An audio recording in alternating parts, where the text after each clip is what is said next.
What's up, guys? Don't forget to smash that like button, drop a comment, hype up the video, and if you're new here, hit that subscribe and join the family.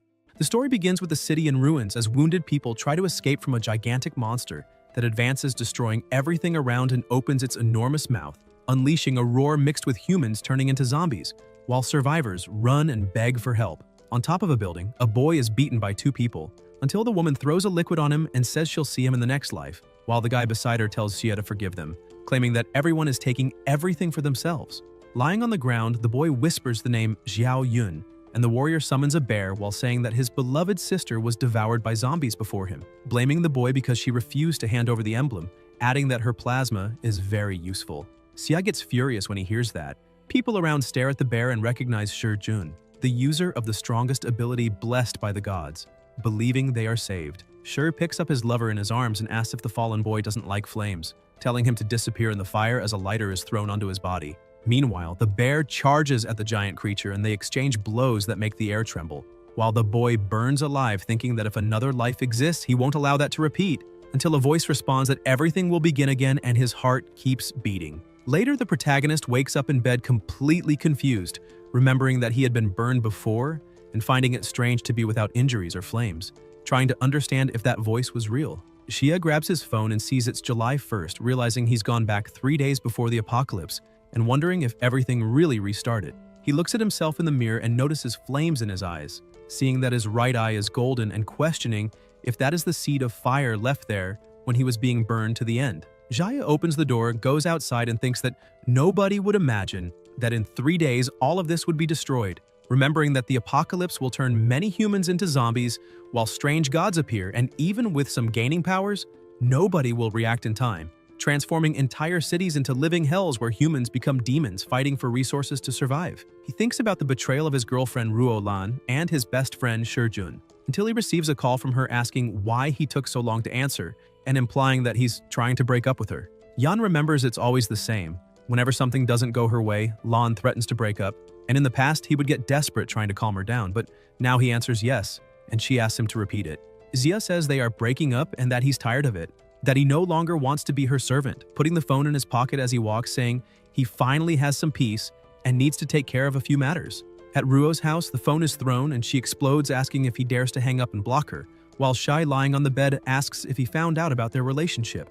Lan says it's impossible, explaining that the fool followed her everywhere, and if she told him to go east, he would never dare go west, not seeing how he could discover it. Jun tries to calm her down, saying his father just sent a message asking him to collect some old inheritances with spiritual energy, commenting that something big might happen. Ruo remembers those inheritances and says Xia had a very ugly family emblem that looked centuries old, and Shi asks where it is now, receiving the answer that it's with his sister. Lan says Xia is crazy now, and that when he calms down, he will go back to flattering her as always. And when that happens, she'll only ask for the emblem. Shai smiles, saying it will work. Elsewhere, someone holds the emblem while Yun asks why her brother is suddenly asking for it, saying he traveled 30 kilometers by taxi and that he wasn't even working today, also finding his gaze strange. The protagonist asks if she believes him, and Yun says yes, that they rely on each other, and she trusts him without hesitation, believing that everything he does is for her sake. Xia asks her to go to school now, grab her things, and come back home with him immediately, and his sister says she'll go and see him in 2 hours, and Yan asks if she doesn't want to know the reason, but Yun only says she trusts him. The protagonist thinks that this time, he will make sure to keep his sister alive as he stares at the emblem and remembers the bear, imagining if there is something special in that object, as the golden in his eyes grows stronger. A hot drop falls from his eyes onto the emblem and words appear on it, revealing the 6 great hells, releasing noises and a violently strong light as chains appear bound around something. Xia watches it all as the heavy aura fills the environment, and monstrous creatures emerge from every side, making Yan think that it truly is terrifying. Lightning slices through the space as monsters roar, and the protagonist tries to understand whether that light is suppressing the creatures inside the tower, until a voice asks if he is scared.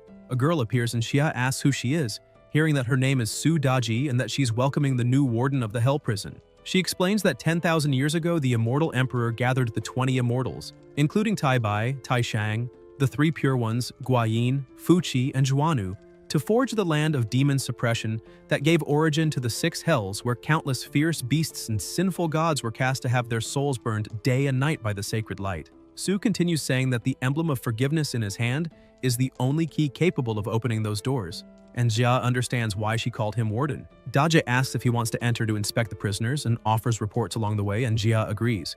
They cross a portal where the aura becomes even more brutal, but a light coming from his eyes blocks the surrounding pressure. Su praises him, stating that the flames in his eyes are the seed of the inferior fire, which is why he managed to restart life even after dying in the underworld. Yan asks why she spoke to him in his past life, and Daji explains that the bonds between her and the Xia family run deep, and as the spiritual guide of the six hells, she couldn't stand seeing him being finished off by villains. The despair and hatred of the last moment awakened the flame ability that ignited the seed, and she merely followed the flow. The protagonist understands that he was reborn because of that, and that with the apocalypse about to begin, his powers awakened and everything will be different, asking her to show the way. During the walk, Su explains that the six hells have 5 layers and that the doors he lights represent the limit of his own soul. The higher he climbs, the more dangerous the prisoners will be, demanding that he strengthen his soul to face them. Jia notices that only the bear's section is lit and thinks it looks like the beast she rode in the previous life. The bear opens its mouth, releasing a crushing pressure, and Yan is surprised as it asks if that is the new warden, saying the young one is promising and that they have waited for him for 1,000 years, offering help for anything. Su calls the black bear shameless and tells it to disappear, commenting that it is crawling too much before the warden, and that it did not even let her take the lead, explaining that those 1,000-year demon kings stayed there too long and ended up turning into dogs. A bird asks what is so special about the warden, saying they only obey the emblem, and that if he wants to prove authority, he can leave them another 1,000 years under the blows of sacred lightning to see the result. The protagonist is amazed to encounter Su Daji and now the demonic black bear, realizing that the prison holds legendary creatures. Xia approaches the bird, observes its appearance, and asks if it could be Lei Zhenzi, and Su smiles, saying that as expected from the warden, he recognized it right away. She goes on explaining that in that world, monsters are divided into soldiers, generals, commanders, kings, and sages, and that the warden is on the lower layer of the tower where criminals of general level are kept. The higher he climbs, the stronger the monsters will be, and it is said that on the highest layer there are immortal criminals of sage level, besides rumors that Lady Nuwa once saw a god-level being roaming the world before disappearing into the sands of time. She concludes saying that if he works hard, he will soon ascend the levels and control the entire prison. Yan says that tower is even more formidable than he imagined, since even the general level beasts, the lowest tier, possess terrifying strength, and he finds it hard to picture what is locked at the top. Regardless of who is there, they will all become part of his power in the future, and in this apocalypse he intends to become the strongest. Su explains that with his current soul power, that is the limit of exploration, and that he needs to gather more spiritual strength to light new doors and reach the next level. Back in the common world, the protagonist walks reflecting that soul power is totally different from abilities, since abilities can be obtained from zombies and mutant crystals, but soul powers only come from slaying gods. In 3 days, when those entities descend, the hunt will begin and he will make all preparations. In the old street, he keeps walking and remembering that in the previous life, someone tripped there on an immortal bidding rope and became a powerful ability user. And if he is correct, the treasure should still be in that area because the energy of ancient relics cannot escape the seed of inferior fire. Ahead stands Song Tian, leader of the Song family and father of Song Shurjun, accompanied by Elder Huang, appraiser of antiquities. Tian notices Yan from afar and recalls the conversation with Shur, when he advised his son to choose useful friends and heard that the boy was just a loyal fool, easy to manipulate.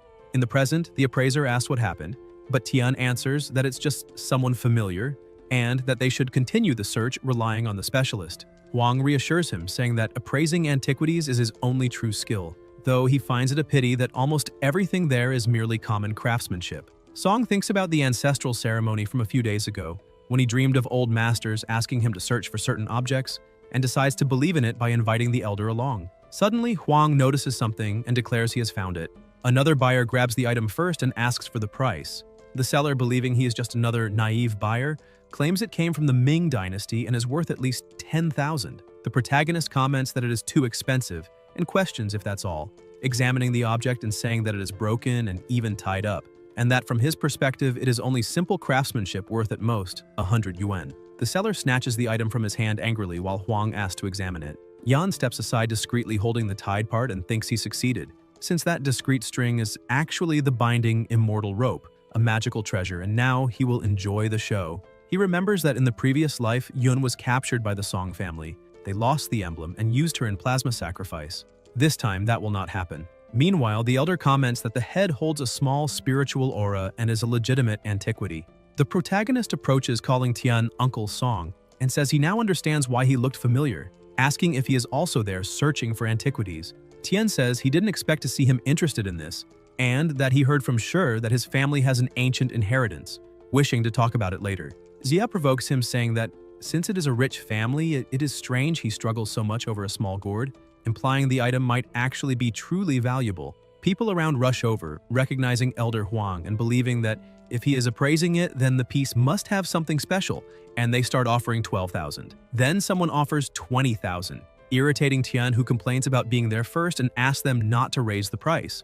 The seller remembers that he hadn't made an offer yet and says that the highest bid wins. People keep increasing the amounts until Tian declares he has spent more than 17,000, complaining that what was worth 10,000 has become more expensive because of Yan's interruption. The protagonist asks if he didn't mention being curious about his family's inheritance, and Tian confirms, saying he heard from his son that the young man possesses an ancient family emblem and asks to see it. Xia shows it quickly, and the appraiser nearly reacts with surprise, stating that it looks like a treasure and asking to examine it closely. But Yan refuses, saying it is an heirloom passed down for generations, and that he wouldn't let someone analyze something so important that easily. Tian insists, saying that he and his son are good friends and that he should show the emblem for a moment. But Yan retorts, asking what story about Shi that is, stating that he doesn't know him and that there is nothing else to discuss, turning to leave. Song calls him back and asks what he wants in exchange for allowing them to see the item, and Xia replies that he wants money, charging 10,000 for 1 minute and offering 5 minutes for 50,000, asking if that isn't even cheap and saying that if they don't want to pay, he will leave. Tian accepts the deal, and Yan comments that it works perfectly. With the money in hand, he thinks he will first stock up on water and then food, remembering that there are many empty cells in the 6 great hell prisons where he can store supplies. Su comments that anything placed inside remains unchanged, even live animals, and he jokes that it makes sense for a fox to like chicken, imagining that people might think he's starting a farm. Soon, a notification of insufficient funds appears, and Xia realizes the money ran out too fast, asking Tian if he is done looking already, reminding him that the 5 minutes have passed and offering to extend the time. Song changes the subject and asks if he would sell the emblem, and Yan says he would, asking what they think of 10 million. Both are shocked at that price, and the protagonist pulls the item back, asking what the problem is, stating that it was passed down for thousands of years and without doubt is a valuable antiquity, saying that 10 million isn't even that expensive, and if he doesn't want to buy it, he can move on to other matters. Huang tries to intervene, saying that the emblem truly is an antiquity, but that it is worth at most 500,000, and that Yan is exaggerating too much, suggesting negotiating a lower price and saying that in his opinion, it could be acquired for 100,000. Tian thanks him for his help that day and ends it there, while the appraiser takes his leave. Song immediately calls his son, ordering him to gather the clan members, telling him to act at once, find Xia and his sister, and bring both them and the emblem to him. After hanging up, Tian complains that the brat dared to provoke him and remembers that their ancestors not only sent them to retrieve antiques, but also to prepare plasma from a young girl for a sacrifice, and that he had been hesitating before, but now the boy is asking to lose his life. Yan realizes the plan has finally begun and thinks it is perfect since he feared Tian would not take action. He only regrets not squeezing more money out of him, but thinks there is no hurry and that he will charge everything bit by bit. Somewhere else, Yun appears with a suitcase saying she is ready, and the protagonist tells her to head home. Teacher Bai Xiyin runs over and asks them to wait, and Yun asks what she is doing there. Bai says she wants to know why she suddenly decided to abandon school and reminds her that there is an important exam the next day, insisting this is crucial for her future. Xia explains that he was the one who asked her to return home, and that he needs to keep her away from school for now. Bai confirms he is the brother and says Yun is the best student in the class, commenting that she heard about the parents passing and assumed the brother was responsible, but she didn't expect him to be so careless as to jeopardize her future. Yun tries to ease the tension, saying it isn't that serious, and that she will only go home to handle some things. But the teacher asks what could possibly be so important to interrupt her studies, saying that unless the Earth is about to explode, school should not be stopped. She feels awkward realizing she raised her voice too much, but continues saying that a student must. Then Xia interrupts her, thanking her, saying she truly is a great teacher, and as a token of gratitude he will give her a warning. When she gets home, she should stock as much food, water, medicine, weapons, and especially a lot of painkillers, as that will help survive the difficult times that are coming. Bai doesn't understand, thinking he speaks as if the world were really going to end and hopes Yun will be alright. At home, Yun asks what they will do now and if something big is really about to happen, and Yan confirms it is, saying he will protect her and telling her to put on the clothes he hands her, explaining that he will go out for a while and that she must not open the door for anyone, no matter who it is. Yoon says she will prepare dinner and asks him to come back soon to eat. The protagonist leaves thinking that since the emblem is with his sister, he can feel her location at all times, and that now the top priority is to get more money. He heads for the elevator while elsewhere Ruo talks on the phone, asking if his sister is not at school and ordering them to go straight to the ex-boyfriend's apartment, saying he cannot run forever. Shuri answers that he understands and that she can keep him busy because they are already on their way. Lan asks if he missed her and comments that Jun said he wanted to spend the night with him eating snacks, claiming he will be there soon. But Xia keeps walking while Ruo insists, wanting to know what he meant by that, asking if he really isn't thinking of breaking up with her and telling him not to act childish, claiming she knows he's just jealous. But Yan pushes her hand away and says that just remembering he once was in a relationship with her already makes him sick, telling her to stay away from him. And Ruo calls him ungrateful while the protagonist asks if her mask has fallen off and says she should pick it up before someone steps on it, which makes Lan furious, shouting where he is going and demanding he return. But Xia replies he is going to sell his own house, making Ruo ask if that's not the only house he has and if he hadn't said it would be their wedding home. And Yan says he needs money now and will sell it cheap, asking if she wants to buy it, while Lan tries to understand how he suddenly became so cold and is even selling the house left by his parents. A home in a prime location worth at least $3 million, thinking that if it weren't for that house, she wouldn't even go out with him, asking how much he intends to sell it for, and the protagonist answers $1 million final offer, leaving Ruo stunned at how cheap it is and asking if he is in trouble and needs to pay off debts. And Xia simply asks if she wants it or not, saying he is going to the agency and that even so, it is a huge steal. And Lan says she wants it, but doesn't have all the money at that moment, offering $300,000 as a down payment and the rest later, while Yan asks who said anything about installments and whether he looks like an idiot, stating he wants $1 million in cash, not a cent less. And Ruo thinks Shur will soon arrive with men to deal with him and that Yaya is better off eliminated anyway, and that even if she pays the $1 million, he will have to return it later. So the important thing now is to trick him until the transfer is done, saying it will be $1 million and they can go to the real estate office right now. At the office, Lan talks on the phone telling her mother not to worry, explaining that she's just buying a house and got a great deal and the money will return soon, while her mother questions how she could be going out with a broke guy like that and now spending all the family's savings to buy his house.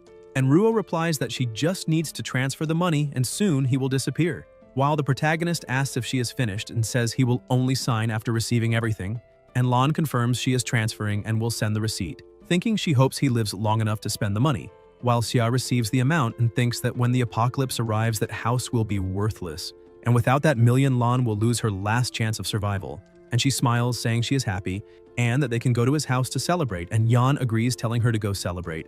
At the same time, in another building, Shur appears with some men saying he found out Xia took Yoon home that afternoon and that before he gets back they will go up the stairs and have a deep conversation with his sister. While inside the apartment, Yoon prepares food and the emblem hanging from her neck begins to shine. They reach the door and Jun knocks, telling her to open, saying it is him, while Yoon asks why brother Shur is there if Xia is not at home. And Jun lies, saying he knows, and that Xia went to prepare hot pot ingredients and asked him to come ahead, telling her to open because it is too hot outside, but Yoon places her hand on the door and remembers her brother said not to open for anyone, so she answers that it is better to wait for him to return, making she knock harder and ask if she is kidding and if she is suspicious of him, ordering her to open the door. And Yoon tries to apologize until one of the men shows up with a toolbox, saying quietly not to worry because they are experienced in the gang and opening locks is easy, while Jun asks if the family amulet is with her, and Yoon confirms, saying her brother gave it to her, until they manage to unlock the door and she says he is relieved, entering and grabbing her arm while commenting it would have been better if she had opened earlier, touching the emblem hanging on her neck and asking if that is the antique his father wanted, saying that now, with her and the amulet, Xia will be forced to kneel and beg forgiveness from the family head. Yoon asks why and questions if Jun was not her brother's friend, and he arrogantly replies, asking if she knows why he stayed with Xia, saying it is because he is an idiot who believes everything and always made mistakes.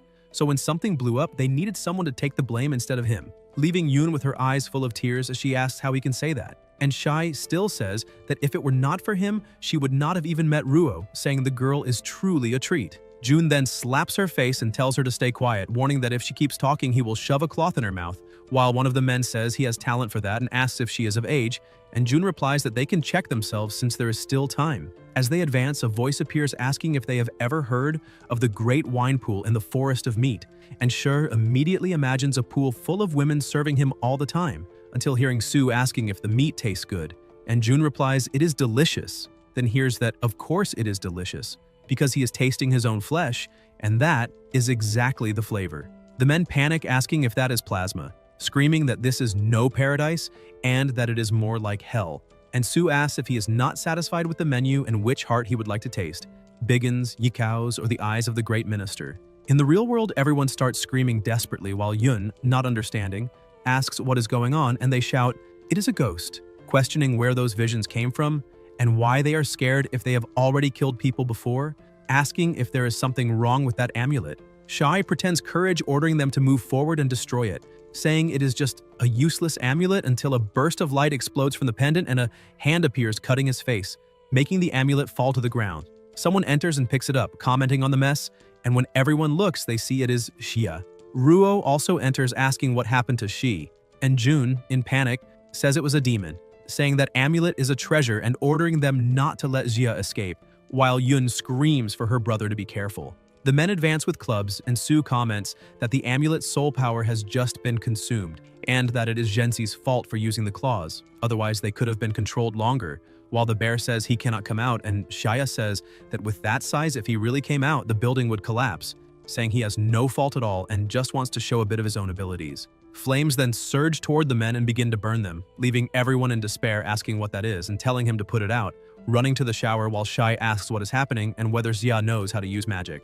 And Lan warns him not to get close, saying that June is his big brother, and asking him to take their past relationship into consideration. Xia furiously replies that she came to his house, brought men to try to abuse his sister, stole the amulet, and even knew everything from the beginning, saying it is disgusting and asking how she still dares to act innocent as if nothing happened. Sure tries to deny it, saying he doesn't know what he is talking about, that it is a misunderstanding, and asking Ruo to convince Xia, reminding her she is his girlfriend and that they are getting married soon, claiming he will be the best man, while Ruo asks if he doesn't want to marry her anymore, saying she won't demand any dowry, that he no longer has anything, and even so she is willing to stay by his side, asking him to say where that power comes from, and saying she will always love him. June appears holding a knife, and Xia stares at both before launching a wave of fire over them, saying he also wanted to know why he awakened to the power of flames and now finally understood. Maybe it is because there are too many rotten people in this world, and that is why he wants to burn them all to the end. In the ancestral temple of the Song family, Tian stands before the memorial tablets asking the ancestors to bless the bloodline with prosperity, abundant harvests, and favorable weather, guiding them toward success, until a red mist takes over the altar and an ancient voice announces the need for spiritual antiques, the plasma of a maiden and a sacrifice. Tian answers that the ancestor need not worry, because they will soon deliver what was requested, and the voice informs that in 3 days, the apocalypse will descend upon the world and he must hurry. Tian repeats in shock about the apocalypse coming in 3 days, and immediately orders someone to buy large quantities of water and food, saying that if the ancestor's prediction is correct, the end of the world is near, and orders she and the others to be called to perform the sacrificial ritual at once. A sound echoes, and someone approaches saying that is not necessary, and the protagonist appears saying he came on his own before throwing June to the ground. Tian asks what he did, and how he dares invade the family's ancestral hall, questioning who he thinks he is and ordering them to eliminate him. Everyone advances while Xia closes his eyes and upon opening them, releases a wave of light and flames that incinerates the attackers, leaving Song terrified while Yun comments that it had been a while since he had used that, as the men scream, writhing amid the fire, and Tian is both frightened and furious. Song draws a pistol and tells Xia to go to hell, but when the shot is about to hit its target, the protagonist moves only one finger and the weapon explodes in Tian's hand, injuring him. And Xia comments that firearms are not toys and are dangerous, thinking that even being only a level 1 ability, the fire of the underworld is surprising, managing to deal with about 10 people at a range of 2 meters for 10 seconds, and that if there are flammable or explosive materials, the effect becomes even greater. Irritated, Song begs the ancestor for help, saying the family is about to be destroyed, pleading to save the bloodline with divine power. The voice responds saying it is the elder of the ancient star and orders the impure creature to kneel. Yan is struck, and Tian celebrates, saying that his hand no longer hurts, and the people have stopped burning, claiming the Star Elder has descended to defeat evil, and Jia will lose his life. The ancestor appears ahead, and the protagonist says the Song family really foresaw the apocalypse, and that there was someone behind them, saying he only intended to steal some antiques and some money, but now he has to deal with such a powerful being. The elder lifts his foot to crush him, but Xia dodges. The ancestor stretches out his hand to eliminate him, and Tian says that now he is truly finished, but is surprised to look ahead and see Yan smiling as he summons the bear, asking who he said was finished. At the instant of the attack, Su comments that Huo is a fire star, an innate fire spirit that accumulated spiritual power for 1,000 years thanks to the family's offerings, and says that if it is captured and absorbed, the abilities of energy and fire control will drastically increase, making the protagonist ask what she is suggesting. Daji explains that the spiritual power of the great evil talisman is still insufficient, but if he is willing to take a risk, there is a chance to capture it, and Jia asks if that is serious and requests details. Su explains that he can draw a little of his own spiritual energy and infuse it into the talisman to summon one of them who will come help in the battle against the god, and Yan replies that he can do that, but the spiritual energy comes from the soul, and if he fails to capture Huo and cannot repair his soul in time, he will lose his life and disappear, besides the risk that the summoned spirit can easily escape, and Daji asks if he intends to take that risk. The protagonist says why wouldn't he take the risk. Jia then releases flames over the emblem, and Su asks what he is doing, hearing Yan explain that he implanted the underworld fire seed into the talisman, and that if he dies, the underworld fire will be activated and destroy the talisman completely, and without the talisman, no one in the world will be able to open the prison, and she will never see the sunlight again, saying that if she wants him to return alive, she knows exactly what she must do. He begins to absorb spiritual energy, and an intense light explodes, while a voice announces that the exit has been opened and the path to escape is clear, and Xia declares that he summons the great guardian demon of the mountain in the southern sea, the Black Urdo, calling him to battle. The bear emerges surrounded by a terrifying aura. The spiritual cage is opened, and Daji warns him not to do anything stupid, saying that the prison master cannot lose his life. In the fight, the bear leaps toward the ancestor, saying he is finally free and the feeling is wonderful, while Yan hits him, saying to finish it quickly because his spiritual energy will not last, and asking if he wants to see him die. And the bear replies that he understands, that he has always been loyal, and that he summoned the right demon. The bear then charges at the ancestor, asking if an elemental god of the 5 elements dares to block his path, ordering him to hand over the fire spirit immediately. The ancestor tries to invoke something, but is struck and asks how he dares attack him, claiming he transcended the limits of the world and cannot use all his power, saying it is better to retreat. A spiritual ribbon is thrown against him, and the protagonist responds that retreating is already too late and orders the god-binding rope to capture him. The rope coils around the ancestor and immobilizes him completely, making Song shout that it is impossible and asking if that is not the rope that was stuck on the antiquity. And Xia comments that thanks to him, since he bought only the broken piece, he obtained the god-binding rope. Tian screams in despair as the ancestor is converted into a fire spirit, and Yan holds him, asking what he thinks about closing a deal, saying that in exchange for preserving the Song bloodline, he wants to know how much he is willing to pay. Shar, almost without strength, asks if the father really handed over all the family's money, and Song replies that the apocalypse is coming and asks what it matters to be without money, saying what matters is that they survived, stating that no one can know about this and that they must sell all properties immediately, turn everything into cash and buy rice and water, reminding of the mansion on the border that has an underground shelter where they can reinforce the structure and prepare, also ordering the old Huang to be called to continue buying antiques. He says the boy is on his own now, that thanks to the apocalypse he gained powers, and that if the Song heirs seize this chance, this apocalypse will be their triumph and will make Jia regret all the disgrace he brought to the family. Elsewhere, the protagonist observes the balance of 38,960,000 yuan, equivalent to $23 million, and thinks that if he wasn't under so much pressure, he would have squeezed more from the Songs, but it doesn't matter. From now on, he needs to be efficient and take what he needs. He says he would like to buy 1 ton of spiritual cleansing pills. The vendor responds politely until she realizes it is 1 ton and asks if it is a joke, saying that cleansing pills only serve for fevers and toxins. Yan asks if they sell it or not, because if they don't have it, he will buy somewhere else. And the woman says they do sell it, but such an absurd amount requires a special order that may take 2 days and won't be cheap. The protagonist says he will give 20% up front, but wants everything by tomorrow night. He leaves thinking he already bought around 10 tons of pills in Jade City and placed online orders, thinking it will be enough, and reflects that no one would imagine that during the apocalypse that simple pill would become the most valuable item on Earth. Xia remembers that in the previous life he felt terrible and thought he was going to die, while his sister said she was sorry for not being able to buy enough pills since that medicine accelerated the emergence of abilities and held back the effects of zombification.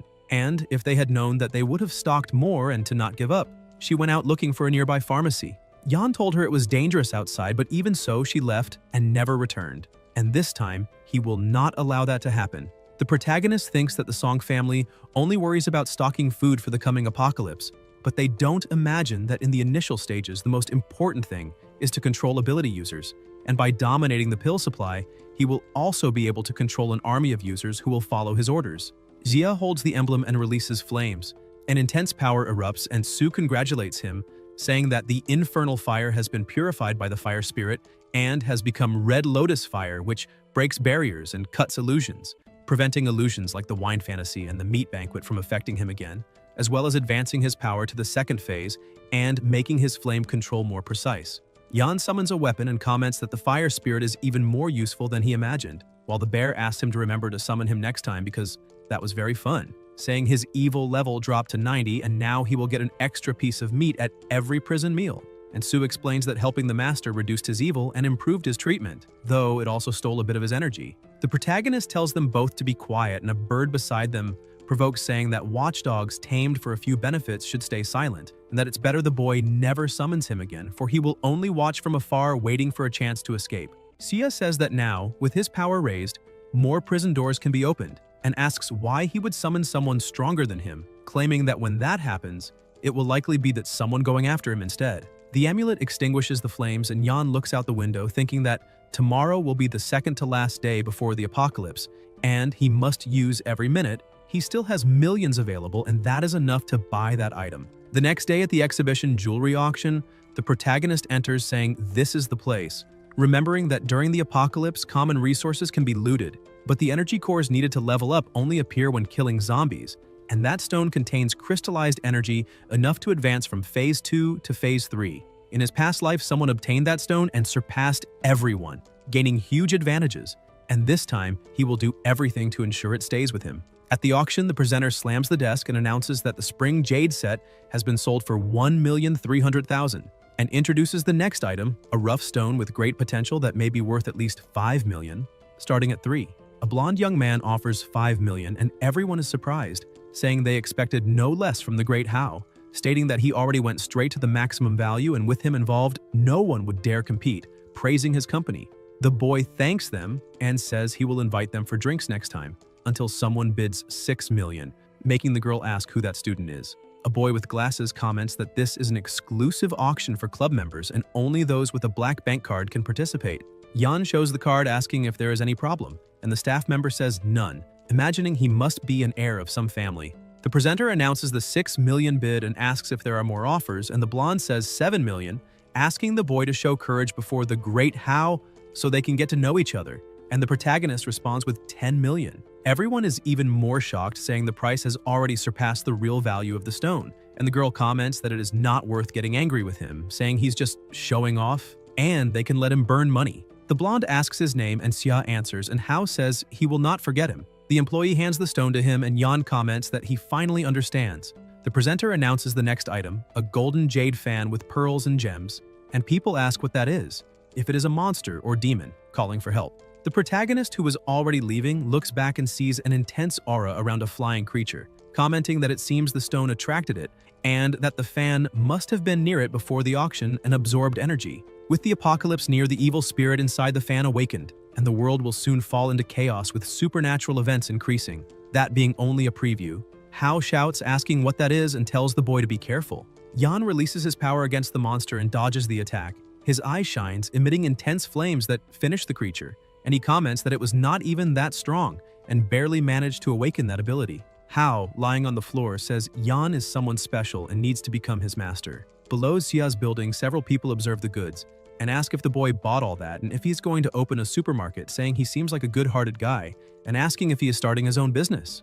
A woman comments that young people are reckless and think they can conquer everything, saying that his store will fail. A girl asks if she herself didn't want to rent the warehouse to open a supermarket, and the lady says that dismantled place doesn't interest her, Xia thinks he has just spent all his money buying supplies and wonders if he's forgetting something. The worker informs him that all the goods have been delivered and asks if he wants to inspect them. And Xia says there is no need and thanks him. And the worker warns that another shipment will arrive tomorrow and the warehouse may not have enough space.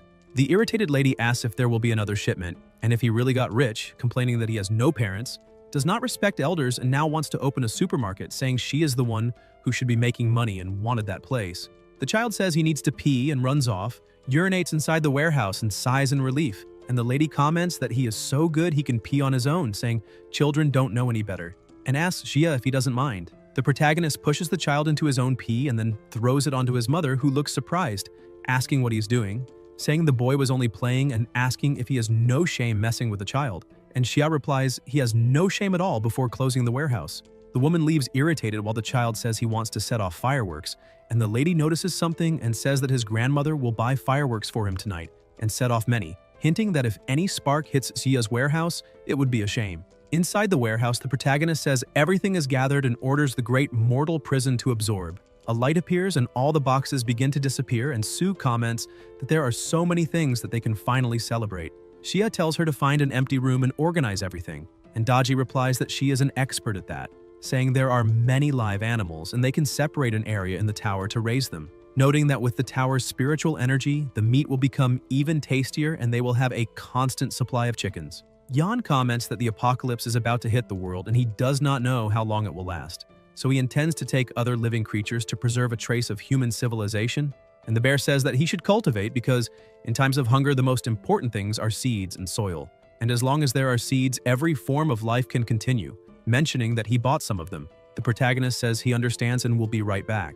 In the surroundings, Xia wonders if all that soil will fit in the demon ceiling tower and orders it to absorb, and Sue tells him to stop saying that it can't hold more, that his spiritual energy is insufficient, and the created space is too small, stating that they will end up drowning in there. Yan says he has already gathered around 10 tons of soil, but thinks it is little because after the apocalypse, all soil will be altered and that good earth will be impossible to find, and says there is no time to waste as a light envelops his body. The lady elsewhere prepares fireworks, saying that tonight she will see Xia eliminated when the child arrives holding something in his hands, and she asks where that mirror came from, and if he took it from the shop where they bought the fireworks, praising her grandson for bringing gifts to his grandmother. The little boy then says there is someone inside, and the woman asks who, and he replies that there is someone in the mirror. A monster's face appears and the lady is frightened, saying that it is a ghost and tells him to take it away, but the child asks why his grandmother doesn't look at the mirror if she can do whatever she wants. The monster emits energy and the woman screams to get away, but the creature comes out of the mirror and attacks her.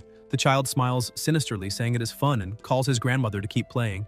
The energy in the place twists as the woman rises with a strange intent and absurd mana around her, calling the boy and saying she loves him, transforming into the monster and pulling the child as the pressure around increases.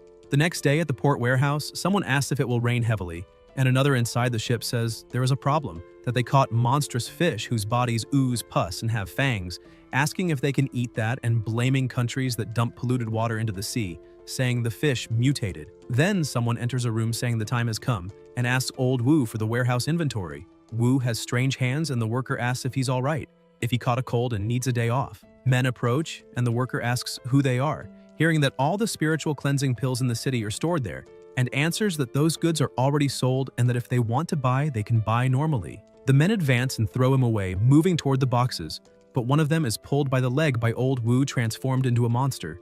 The others get ready and attack together until they defeat him, asking the boss if he's all right, and the boss replies that they must grab the medicine first, and if someone tries to stop them, they should simply, and the guard asks simply what, and if he plans to eliminate someone. The protagonist steps in, saying that everything there belongs to him and was bought with real money, asking if the man wants to steal and if the world hasn't even ended yet, and he's already in such a hurry to lose his life. The boss tells him to be reasonable, stating that the port and the industrial park belong to his boss, and since the goods haven't even left the port yet, he asks why he doesn't accept that as a favor and let them set the price. Xia replies that he has no interest in negotiating and tells him he has 1 minute, and if he doesn't leave, he will face the consequences, also asking if zombification has already begun.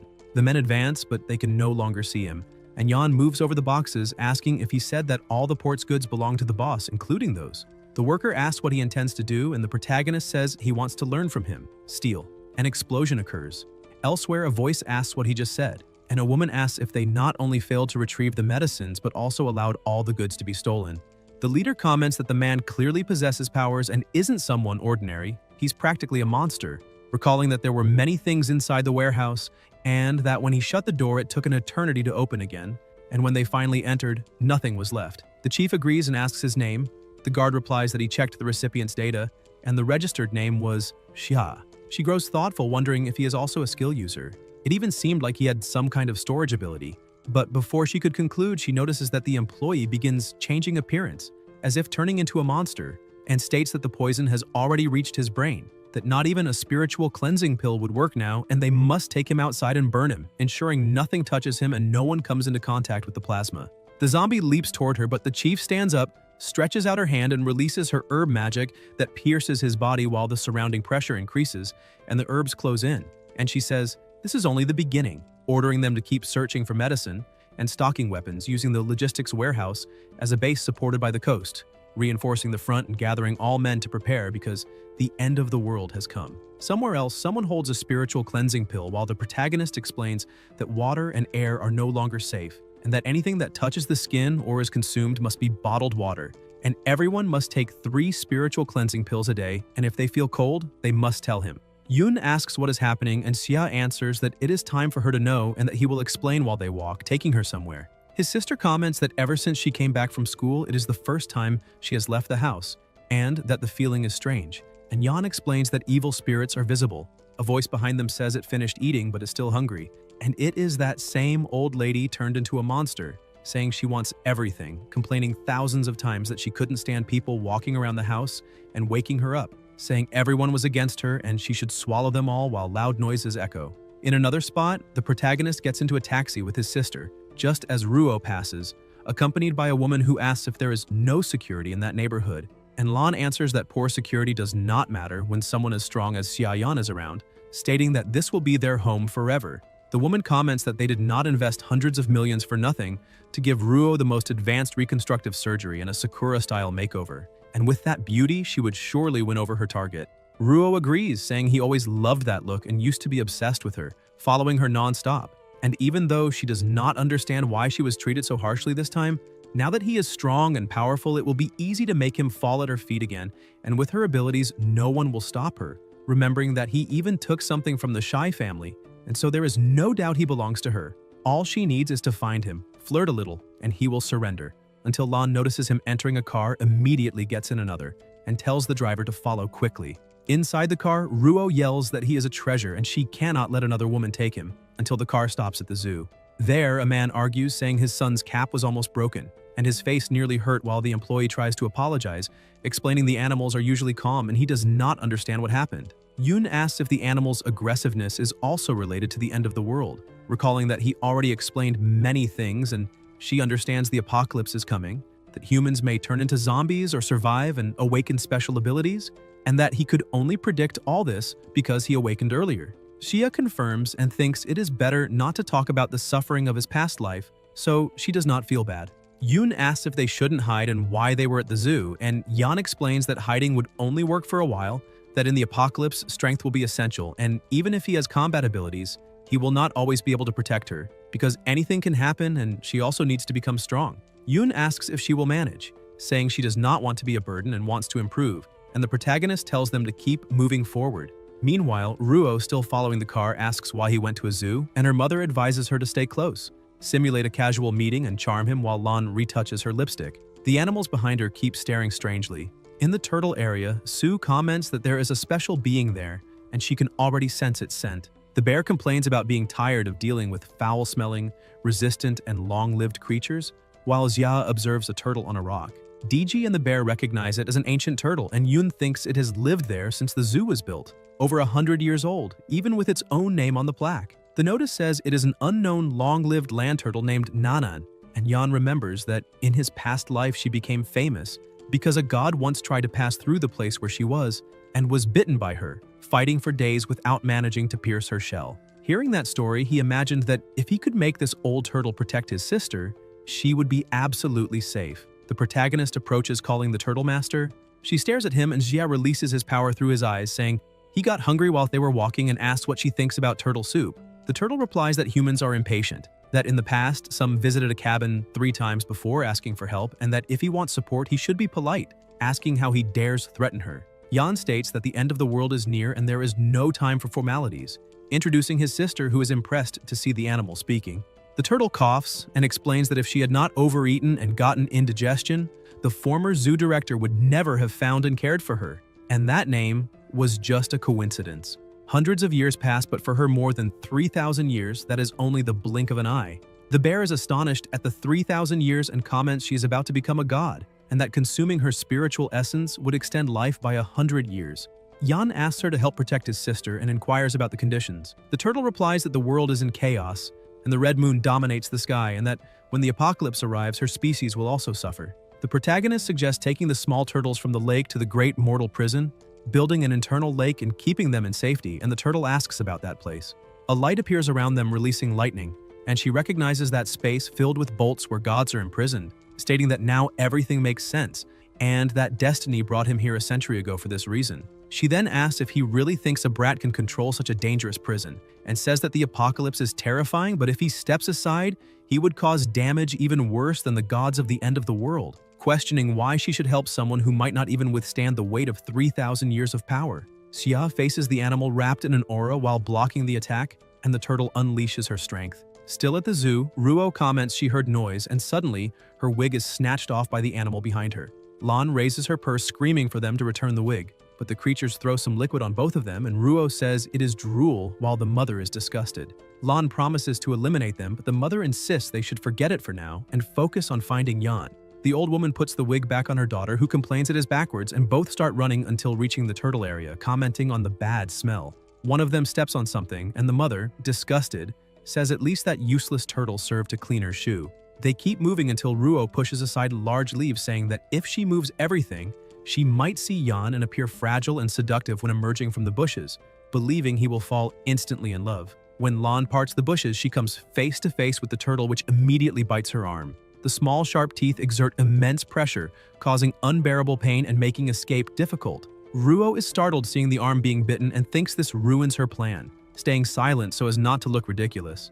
More turtles appear, heading toward the mother, who begins to scream in pain while Lan begs them to release her and for someone to save them. Both fall to the ground as the turtles keep biting. On the other side, the protagonist continues facing the larger turtle while the bear insists on letting him go, saying that with a slap, he could finish off that old creature and then they would divide the meat. Flames spread. Jia falls to his knees and the turtle laughs, saying that if he cannot endure, he should give up because everything is born and dies for a reason, asking what anyone can do in the midst of an apocalypse and saying it would be better not to entrust the great prison to him, assuring that she could keep everyone in peace even if the world were destroyed.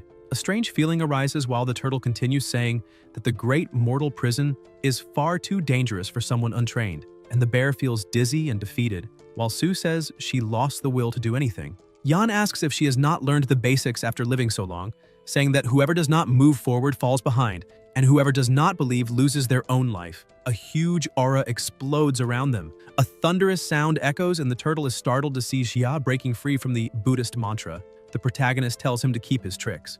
Xia ties a rope to the turtle, and the bear states that she took the chance to attack and seize the great prison, and that they should eliminate her. Sue comments that she is one step away from becoming a goddess, and they almost fell into her plan, but the master has an unshakable will. Yan orders her to surrender or die, and the turtle asks them not to attack while he replies that he will keep hitting. And the turtle complains that he is using the ancient technique from Mount Tai to stimulate bone reconstruction, asking if that is how he treats an elder and telling the girl to warn her brother to stop because he was mistreating an animal. The protagonist states that his abilities have improved and his strength has grown, and Yun appears asking him to leave Grandpa Turtle alone, saying he doesn't seem to want to do any harm. She touches his arm and Xia interrupts the strike, and the turtle thinks that even furious he maintained some clarity, asking not to be called Grandpa and only by Nanan. He reduces his size and states he can detect malicious intentions and that the boy has potential. From that moment on, under his protection, he will be safe. Yun thanks him, and the bear asks if that means there will be no turtle soup, while Yan says they still need to be cautious and cannot leave her alone with a monster out of control. The turtle states she was only joking before, explaining that the great mortal prison is an ancient and dangerous artifact that requires a bearer of extraordinary luck, and that she would never dare covet it. A light surrounds the place, and the turtle declares that her soul will enter the prison that day and will be under his command. The protagonist says that her real body will stay beside his sister, and if anything strange happens, it will be struck by 10,000 lightning bolts, thinking that this way, her safety is guaranteed. An explosion happens, the smoke clears, and Xia appears atop a tree saying that was the problem. Several red-eyed animals start gathering. Yan observes that many types of animals are gathered, but not all have mutated, and he decides to take those that are fine and store them in the tower. He approaches the turtles and begins to collect them, and they thank him. Xia picks up his sister, saying he will take her to a safe place, and they move quickly until they hear someone calling. Ruo appears in the water, injured, without a wig and with torn clothes, calling herself his girlfriend. And Yan asks what she was doing there. Lan, right beside her, claims he is just being stubborn, saying he has always liked her and that he just did not swallow his pride to reconcile, reminding him that she is very beautiful, and since the breakup, he certainly cannot eat or sleep properly because she is perfect. The mother agrees, saying her daughter has always been in love with him, and asks if last time he did not say he wanted to propose to her, stating that she answered too quickly, but in truth is enchanted by him. And Lan says she can forgive him for being rough with her before. The protagonist keeps distancing himself and comments that they are completely crazy, while Ruo begs him to return, saying he should admire someone as beautiful as her and asking how he dares treat her that way. Animals begin to approach them, and Ruo panics, asking what they are doing, ordering them to get out of the way because, according to her, the most beautiful woman in the world would become queen, and all men should kneel at her feet. Impacts continue while Xia swiftly moves, collecting the remaining animals that are still normal, saying they have gathered almost all those in good condition and that first they must find a safe place. Just ahead there is an office of the zoo administration, and Yan notices that all staff have already abandoned the place, remembering that the park is in a distant rural area, flanked by a mountain, and for now, there will be no visitors besides the creatures. The cameras still work and there are dormitories with basic supplies, and Yoon says the place is great and she will stay there for now, stressing that he has his own matters to handle and that he can go ahead because she can manage on her own. The protagonist asks if she is not afraid, and the sister replies that she is not alone, asking if Nanan is not with her, and explains that she knows her brother always protects her and that now she needs to become strong too. She says she already talked to Nanan and he will teach her to train her abilities, and in the future she wants to help her brother, which is exactly what he expected from her. Xia calls the turtle. Nanan tells him not to be so formal and states he knows what needs to be done, releasing light through his eyes as a great barrier forms around the place, preventing passage. Yan says everything is under control, and Yoon asks her brother to take care of himself, saying she will wait for him there. The protagonist moves rapidly through the city, passing by destroyed cars covered in plasma, zombies devouring people, and a growing pressure in the air, thinking there is not much time left and he must hurry. Explosions and noises take over the city as it begins to collapse. A reporter announces that there was a car accident and chaos has spread, with many patients showing bluish skin, red eyes, and persistent high fever. And the National Health Committee is coordinating rescue operations. Specialists advise the population to remain at home, warning about climate anomalies and an impending storm, recommending stocking food, water, and medicine. Elsewhere, a sleepy girl watches the news and asks what is happening, saying everything feels like the end of the world. Scared, she sees recordings of zombies and reads comments confirming it is real, mentioning that a classmate felt sick, went to the hospital, and witnessed someone transforming and attacking. She looks out the window and sees the shadow of a huge creature, keeps reading the comments and finds it all strange, asking why she also feels feverish. Her hands start changing. Bai wonders if it is what she thinks or just a simple cold. She sits on the floor, grabs something, and remembers what Yan said, realizing she bought many things because of him. She takes a spiritual cleansing pill, her eyes grow heavy, and Bai ends up passing out on the sofa. Meanwhile, the protagonist heads to another spot and comments that there is still 1 hour left. Before that, from 6 in the evening onward, small gods will begin to appear, remembering that the first one appeared exactly at the Imperial Tower building. That day, the deity descended, causing massive destruction and toppling entire buildings, throwing humanity into panic. And if he could find it again, he might act beforehand. Xia sits on the ground, closes his eyes, and releases mana around him as the colors change and a light surrounds his body. Yan opens his eyes, saying that his power has reached the peak of the 3rd level and that the red lotus seed has undergone a new mutation. He observes his attributes excitedly, commenting that with fire spirit and a few turtle bones, his ability will rise 2 levels and the bone absorption will greatly increase his spiritual power. The light becomes redder until Xia hears a noise, and a young man appears asking who allowed someone to come up there, saying it's an imperial private area and that he must be removed immediately. One of the men approaches, telling the manager that the elevators and access points are locked, and asks how the boy got up. But the manager hits him in the face and says he is tired of excuses, claiming everyone looks lazy and he will deduct a whole month's salary. The employee apologizes, holding his face, and the manager watches irritated while the men prepare to attack the boy, but Jan announces that the manager is right there. Everyone stops when they see the terrifying red light appearing in the place and ask what that is. An even stronger light explodes and summons a many-legged monster, a bull demon rank soldier. The manager is terrified to see it and starts screaming, telling the bull to look at him, asking it to run to protect him, promising to raise everyone's salaries if they help him, until the bull slices him in half. The men panic and run, but the bull chases them, crushing several while saying there are too many insects and he will turn them into paste. He raises his foot to stomp the protagonist, but the strike does not descend. Xia holds the foot firmly and asks if with that strength it really thinks it can crush him. Yan releases his flames, saying he will use it for training, and the bull asks if he can understand what it is saying. The protagonist holds the foot with one hand and his weapon with the other, jumping with a smile while the men watch shocked, commenting that maybe he really can eliminate the creature. The bull stares at the boy, saying he thought eliminating insects would be simple, but this was fun, and promises to tear him apart, ordering him to be grateful for being a sturdy insect. The protagonist advances, the bull shows its teeth, and Xia smiles, asking if it gets emotional having a leg cut off, suggesting cutting an arm now. Yan leaps onto its horn with his sword. The bull grows furious as flames spread and everyone watches closely.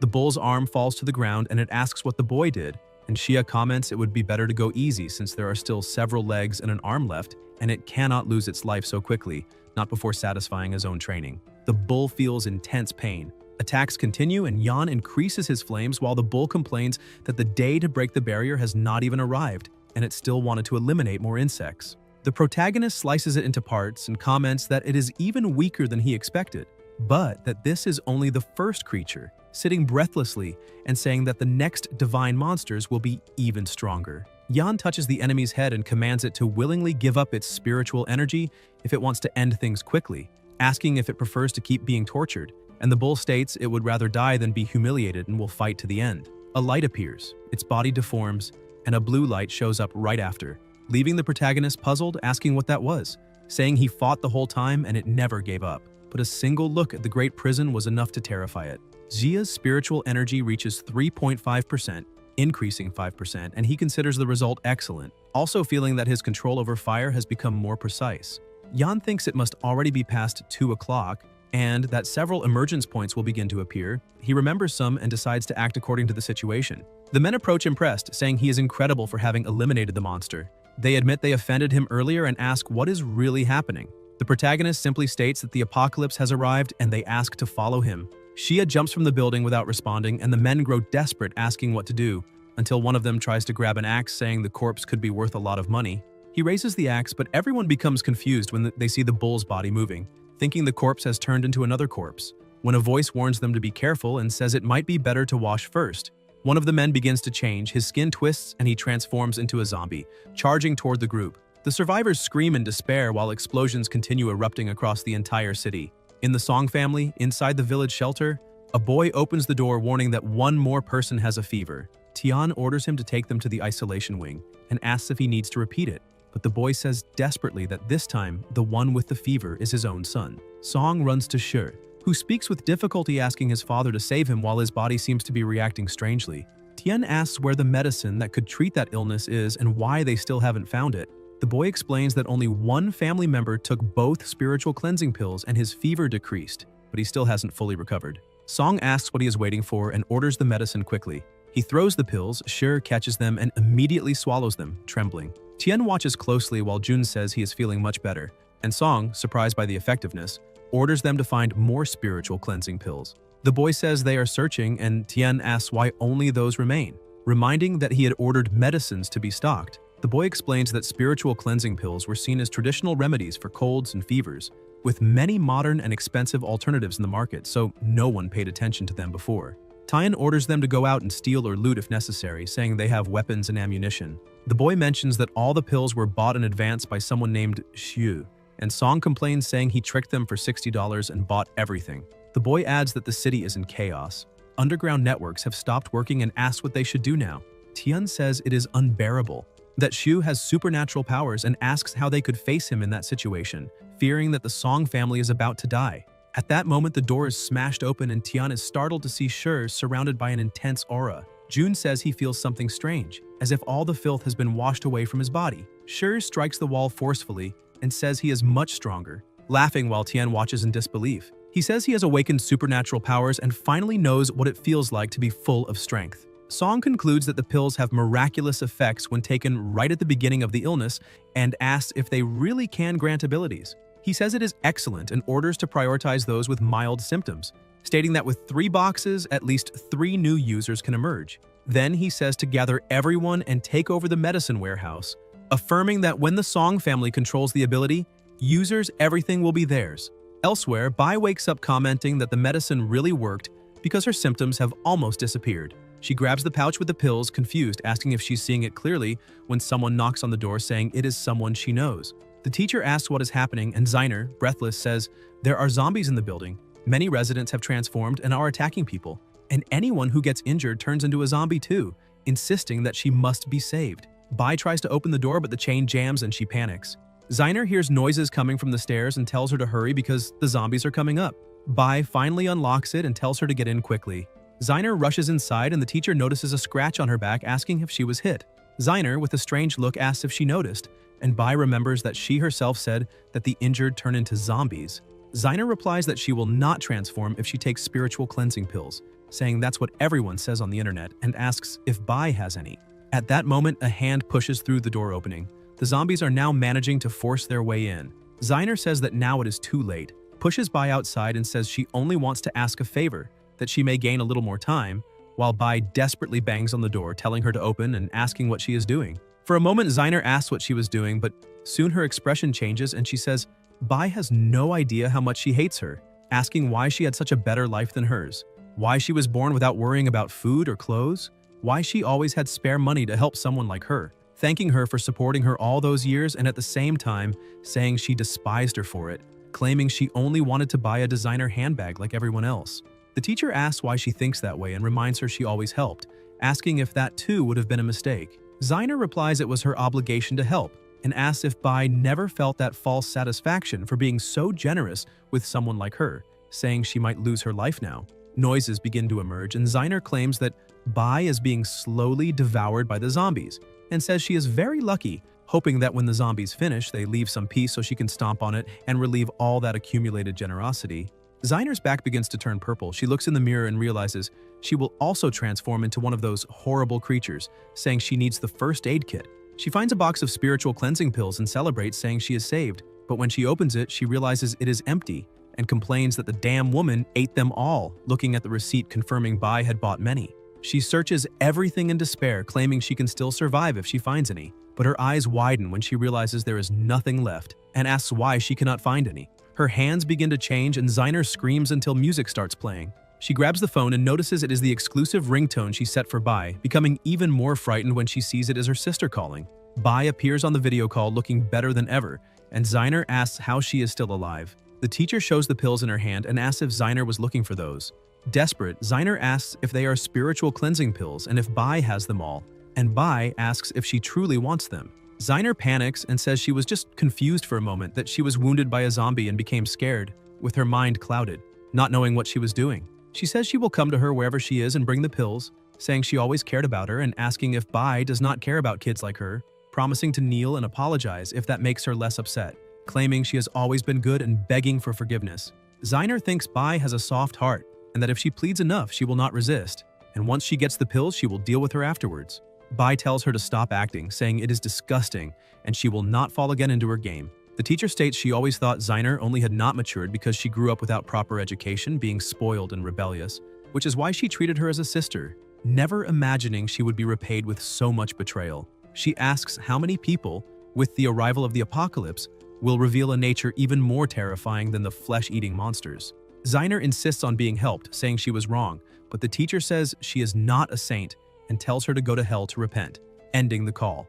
Zeiner collapses on the floor, repeating several times she does not want to die until she screams in despair. Meanwhile, Bai leans against the wall holding the pills when a zombie appears. She notices and runs with an aura around her, managing to escape.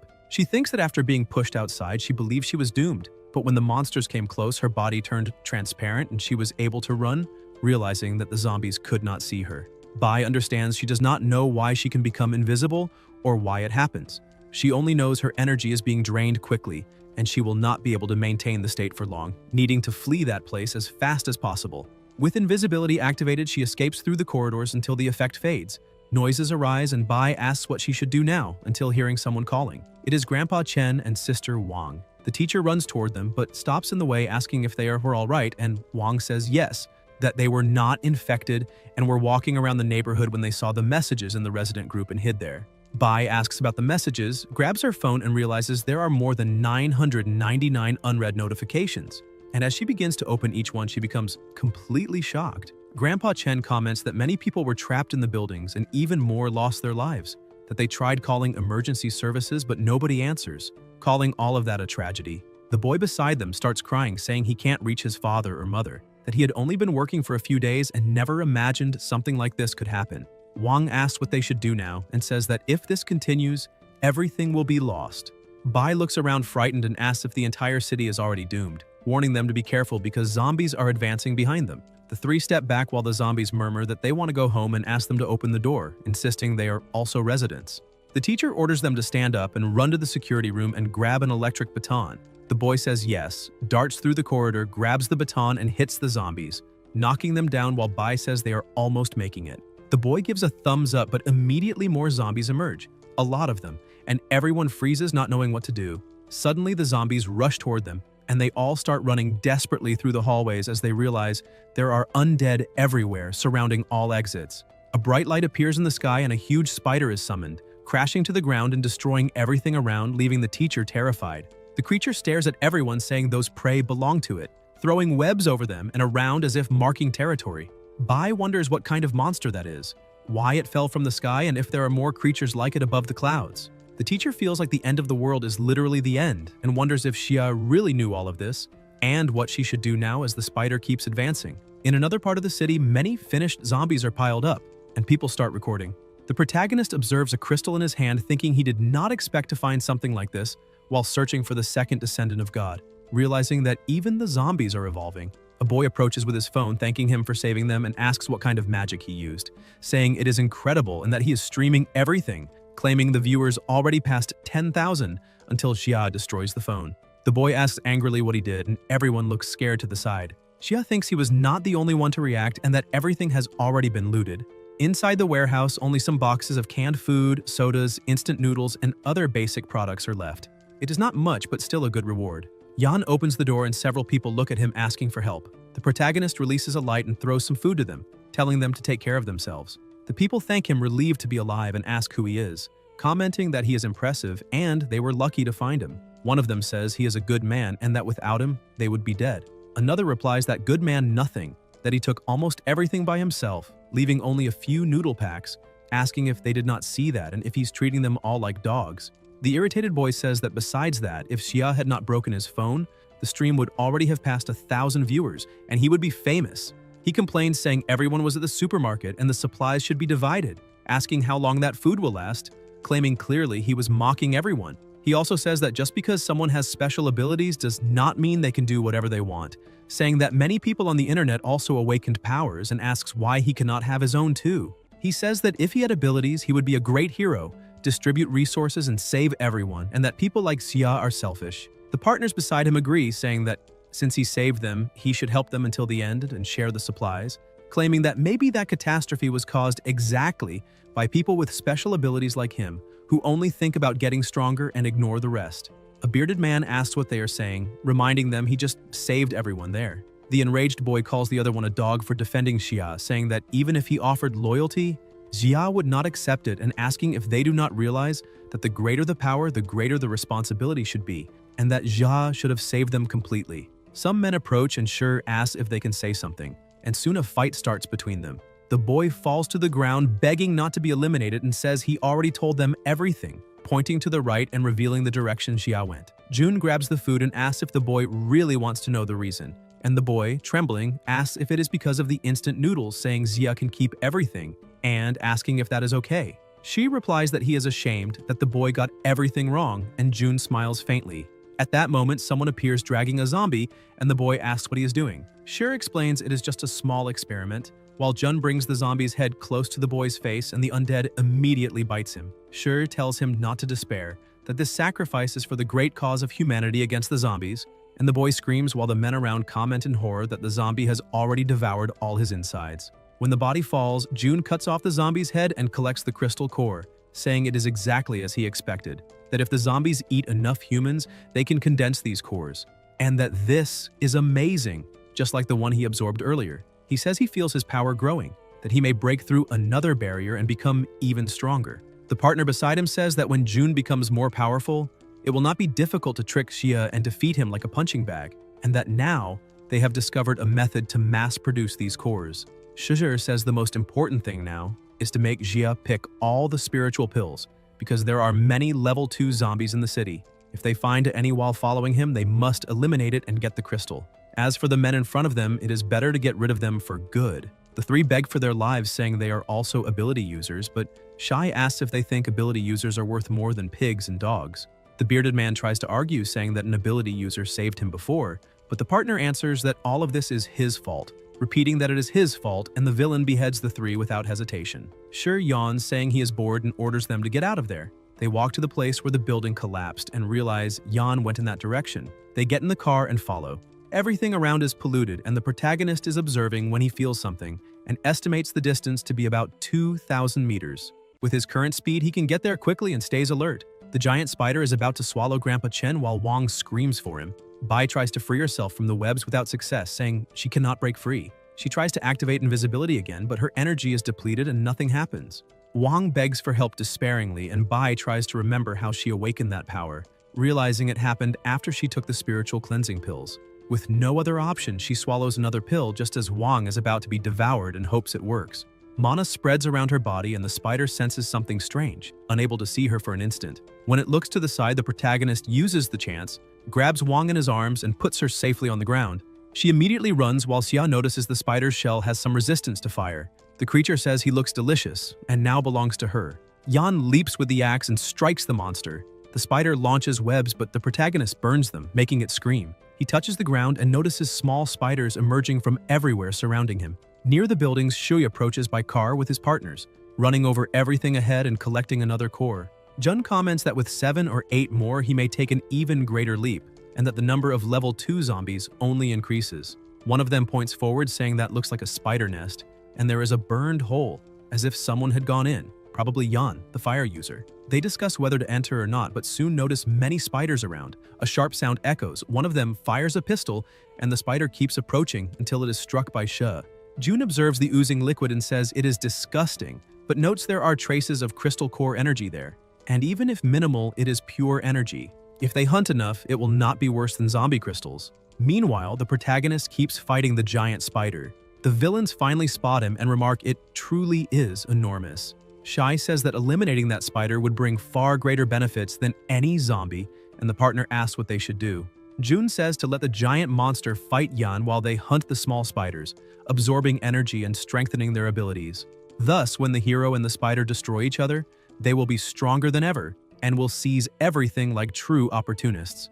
The bigger spider advances across its own web toward the hatchlings, and Xia unleashes his flames against it and the swarm, creating an explosion of fire that lights up the entire nest while Yan leaps across the ground. The blazing flames keep spreading and the spider screams in pain. The protagonist asks if it intends to use the small spiders to wear him down and says to see who will be faster, her spawning more creatures or him eliminating them all. At that moment, Xia notices Shi beside him crushing smaller spiders while Jun splits open their bodies and drinks the internal fluid, saying it is amazing because he has become even stronger. Yan watches and wonders if Shi has become an ability user again, remembering that in his past life he already had exceptional talent, even managing to steal the insignia of the Great Prison and become a leader praised by everyone. This time, he also achieved a breakthrough.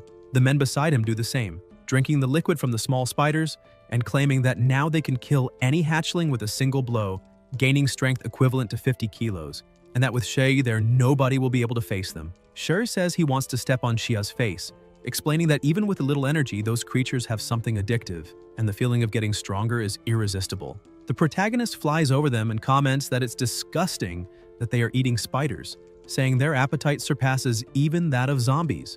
One of the men asks about the giant creature, and Xia points to the side, asking if they are looking for her, saying that if they like eating spiders so much, they should apologize directly to their mother, because she does not look happy.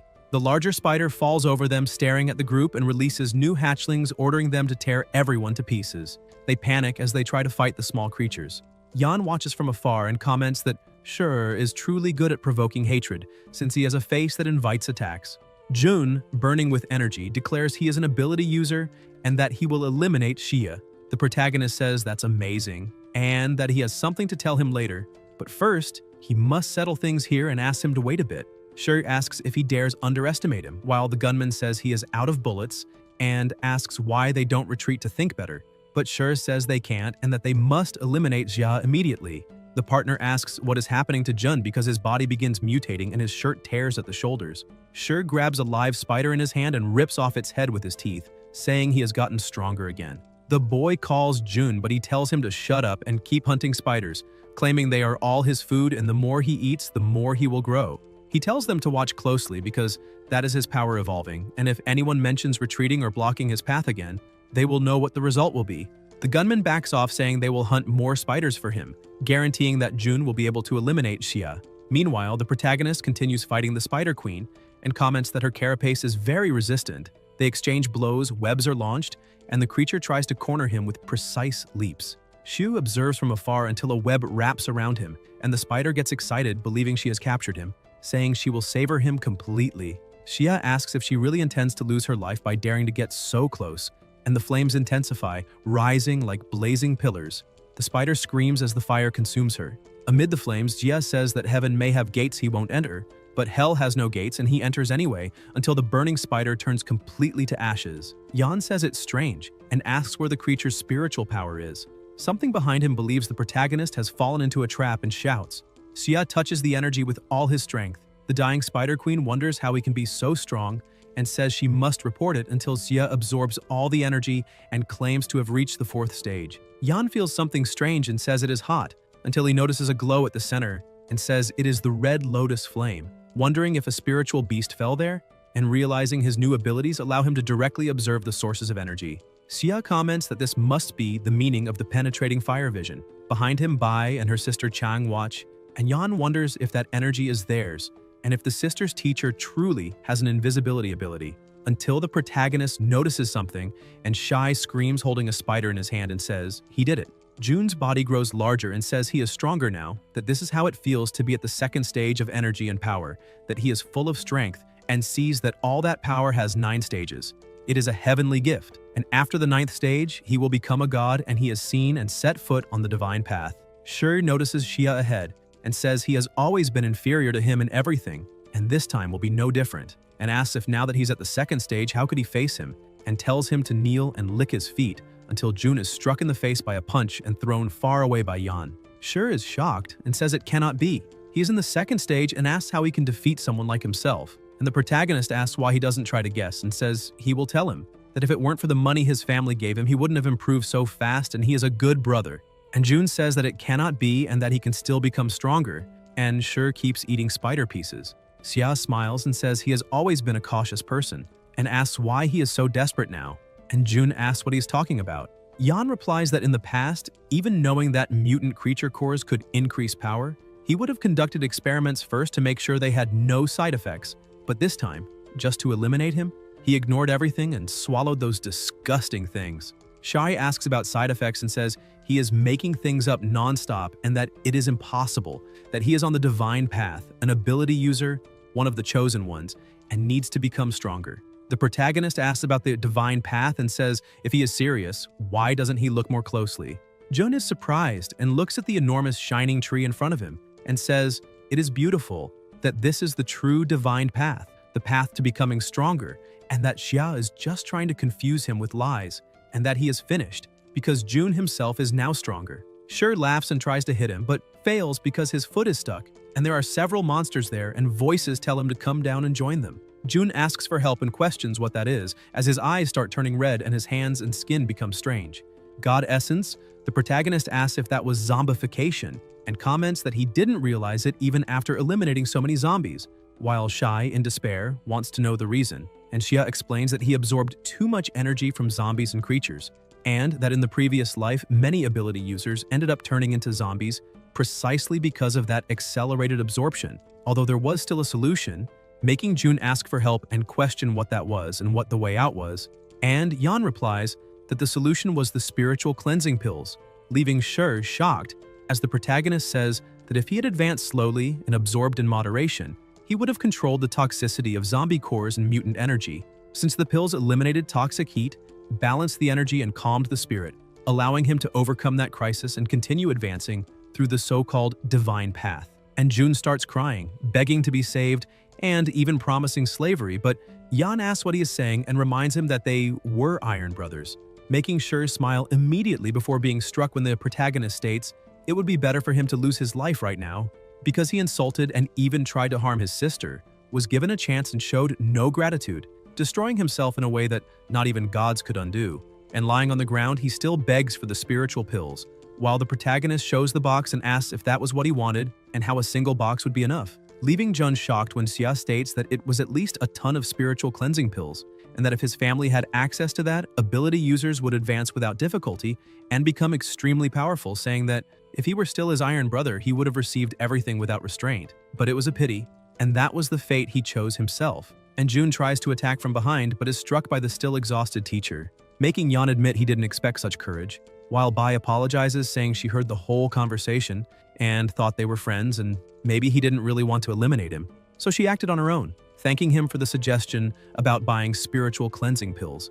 And she keeps holding the weapon firmly, piercing Shi's body and hitting his face, saying she saw on the internet that by eliminating stronger zombies, it was possible to obtain energy crystals and asks if it was there, handing the crystal to the protagonist, who confirms that Shi, being a level 2 ability user, really possessed a crystal after turning into a zombie and says that crystal belonged to her, and the teacher thanks him and begins absorbing the crystal as an aura spreads around her body, and Bai thinks her energy has recovered quite a bit, but remembers she needs to be careful with her own body's limits so she doesn't end up like a monster. And Xia comments that her ability is interesting, similar to invisibility, but working in a different way that, if used wisely, would greatly increase her chances of surviving the apocalypse, allowing her to do whatever was necessary to stay alive. And the teacher asks if he is Xiao Yun's brother and says she wants to propose a deal to him, making Yan ask what deal that was, while Bai states that the spider he's hunting is very big, and that over time, monsters of that level will become more and more common, and that he will need to hunt them to strengthen his abilities. And the protagonist says she observes well, as the teacher says that in the end, he's just one person and won't be able to eliminate all monsters alone, so maybe she could help. And Xia asks how she could help eliminate monsters, hearing that she can gather information, search for resources, act as bait, and even hunt, asking only for a chance to prove her value. And Yan asks what she really wanted, hearing that she only wished to become stronger and survive, and asks if that bothered him. And the protagonist says he wants her to go to the hospital, eliminate the monster hiding there, and bring back the loot, asking if she accepted the challenge, and the teacher replies yes, and that she would go immediately. And Xia warns that the monster is very strong like the spider, but Bai asks how long she would survive in an apocalypse if she couldn't face something like that, saying she would take the risk, and leaves walking, while Yan comments that that was determination, and the teacher goes ahead using her invisibility ability. The protagonist thinks everything is under control and that if she really completes what she intends, he wouldn't mind having another partner because there is no time to waste, and the best thing is to start putting out those two fires. In another part of the city, objects are thrown while Song, consumed by fury and pain, cries over his son's end, and the boy beside him comments that the young master consumed too many monsters. The body couldn't take it, and the other took advantage of the opening to deceive him, revealing that the one responsible has a sister, and her location has already been found. Taiyan demands that everyone move immediately, stating that since they eliminated his son, the sister will face the same fate, assuring them that she certainly carries spiritual cleansing pills and that they must capture her to take them, reminding them that no matter how strong Xia is, the sister is still just a normal person, and he's in the city, unable to be in two places at once. Meanwhile, Yun is watching television as the reporter announces terrorist attacks and a growing epidemic, instructing everyone to stay home and wait for rescue. Experts link the outbreak to the dumping of nuclear wastewater and mention that spiritual cleansing pills may relieve symptoms, while the police remain paralyzed and the government activates a level 1 emergency plan, sending in special forces, leaving Yun uneasy. Elsewhere in the city, lightning tears through the sky and the rain grows heavier. Yun watches through the window and asks if her brother will be all right, and the turtle tells her to stay calm, explaining that with the master's spiritual strength, very few things can harm him, then asks if she has already chosen which ability she wants to learn, saying it possesses 3 talismans, each containing a heritage of immortal arts, now called abilities. Yoon says she thought it through and chooses the Chihuang art. The turtle says that technique will help her brother even more since it is focused on healing, and praises her kind heart. A powerful energy fills the air as the turtle begins the process, telling Yoon to embrace what is incomplete within her and keep her mind calm because the knowledge will be released little by little, reminding her not to be greedy and to absorb slowly. The Chihuang talisman came from a great being who asked for it to be given to someone with affinity, which is why the turtle never learned that art itself. And it doesn't know how much Yoon will be able to absorb on her first attempt until it notices someone approaching. Outside, Song advances with his armed men, while Tian claims that with so many combatants and 3 ability users, capturing a little girl will be easy, guaranteeing that they will tear her apart to avenge his son. The guard tries to break down the door, believing she could never withstand his attack, but he is thrown back feeling sharp pain in his shoulder. Another tries next, calling the first useless. Yet as he charges in with 2 other soldiers, he too is knocked down, leaving everyone stunned, since with that kind of strength, they could shatter a 500-kilo iron door and making them question what material that door was made of. Song, impatient, pushes the others, who say they're almost getting it. Since they can't open the door, they decide to strike the windows, but their weapons hit the glass without causing any damage, raising suspicions about extremely high-resistance tempered glass. One of them says they need another strategy because the patriarch is losing patience. Another soldier suggests high-level explosives capable of opening underground vaults, warning that the building might collapse and the girl might die, and his partner replies that anyone who dares offend the Song family deserves that fate. The explosives detonate, but the door remains intact thanks to the barrier, shocking them all. They notice the protection and conclude it is an ability. At that moment, other youths approach and the blonde releases electric sparks, saying he knew they wouldn't open the door after all that time, so now they'll have to solve it themselves. The 3 charge together, causing a massive impact that shatters the barrier, and the blonde says he wants to see what's hiding inside as he breaks down the door, assuring that before his lightning projectiles, any evil spirit will be exposed. His partners watch with interest, remembering that this boy has always had a volatile temper, and after awakening his ability, he became the strongest of the group. A surge of electricity fills the air and the 2 comment that it seems the savage succeeded. They wait, but soon notice something strange and warn the patriarch to stay back with the others, as the 2 of them will enter first to check. As they proceed, they find the place completely dark. One activates thermal vision and spots something above. The archer prepares to fire, but the turtle suddenly leaps right onto his nose, leaving him confused, asking what that was and where that sea turtle came from. He wastes time trying to get rid of it, throws its small body away, and asks where the person they were searching for is hiding. The turtle protests, saying it is a turtle, startling the archer as he realizes it's speaking. And the turtle indignantly replies, telling him not to compare her to that old man and not to put them on the same level. Immediately afterwards, she unleashes a burst of water that pushes everyone back, making the men question what was happening as they are thrown outside. The turtle then appears mounted on the back of the already weakened blonde and declares that by nature she is calm and peaceful and has no desire to hurt anyone. The swordsman orders them to eliminate that creature and the soldiers open fire non-stop, but the barrier activates and the turtle sends the bullets back at the shooters, warning that everyone will be spared except those who insult her by calling her a sea turtle. Those will be the ones hit. The swordsman tries to dodge, irritated, and charges at her while the archer attacks as well, causing a violent impact. The turtle struggles to maintain the barrier and the 2 of them smile, believing it worked and they can proceed, until they are horrified to see her growing in size and asking why they keep insisting. They freeze in shock as the barriers shatter and the fragments float around them. The ability users are terrified before the colossal size of the marine creature, who releases a blinding light accompanied by waves of water, inviting them to stay there as her guests. Panicked, they scream to run. The turtle strikes one of them with a paw while the other tries to flee, but is reached by the water. Both beg for mercy as they nearly drown. The turtle says she holds no grudge and didn't care about being called a sea turtle, but declares that harming her master is unforgivable. Horrified, the 2 are crushed. The turtle then says that the real culprit is among them, and looking around, wonders if the infiltrator has already entered. Meanwhile, Yoon watches through the window as Song approaches from behind, holding a gun and smiling sinisterly as he says he only had one son and her brother dared to eliminate him. Tian fires, declaring that she will pay with her life, but the bullet falls to the ground, stopped by the protection around the girl. Song notices the barrier, and outside, the turtle states that the master entrusted that mission to her and asks how she could leave the girl in danger, saying that with the arrival of the apocalypse, Yoon must also face trials and grow, using that man as a whetstone since time is limited. Tien keeps firing nonstop and asks why she still hasn't lost her life, while the bullets only hit the barrier and Yun remains frightened. Song insults her, saying that she is nothing but a commoner who deserves to be trampled by the wealthy, used and exploited to generate profit and then give plasma and descendants, destined to be enslaved generation after generation, and questions why she dares resist and is still alive. Tien stops shooting when Yun, eyes wide, tells them not to come closer.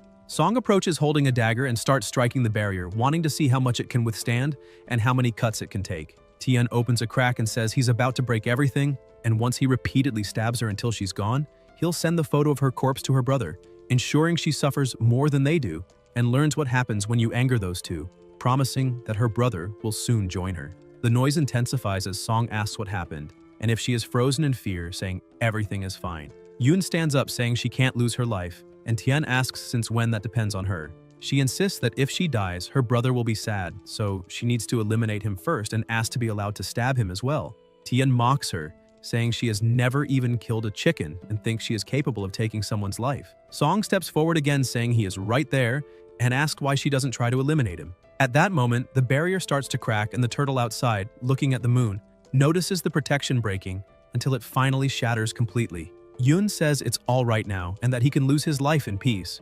She activates her technique stating that Chi Huang is not only meant to save lives because someone who tries to harm her brother does not deserve forgiveness.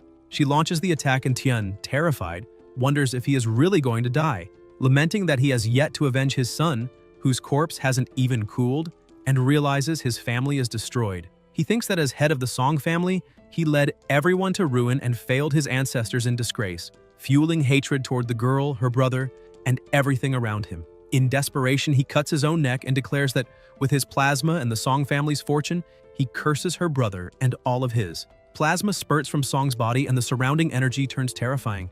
Tien remains paralyzed as multiple snakes begin to emerge. Song kneels in the pool of plasma and a horrifying creature appears, demanding that he surrender his soul in its purest form and offer everything he is, hinting that it might be interested in descending early to have some fun. Tien, in tears and holding the dagger, cuts his neck again, and the creature calls him a stupid insect, saying that even so, he will serve as an appetizer. Song begins to laugh hysterically as massive amounts of plasma spray in all directions, with such overwhelming pressure that even the window glass shatters. The aura that forms is brutal. Creatures begin to be summoned, and he describes that resentment as something delicious. The turtle watches from a distance and wonders if that is a demigod. The surrounding barriers reorganize and reactivate.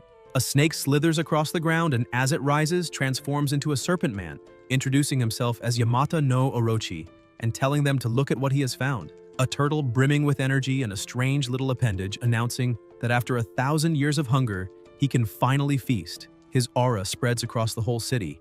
Elsewhere, the protagonist stands beside a freshly finished beast and comments that as his power grows, eliminating lesser creatures becomes increasingly simple. A noise emerges as the creature's plasma spreads into the river, runs across the trees and contaminates the fish.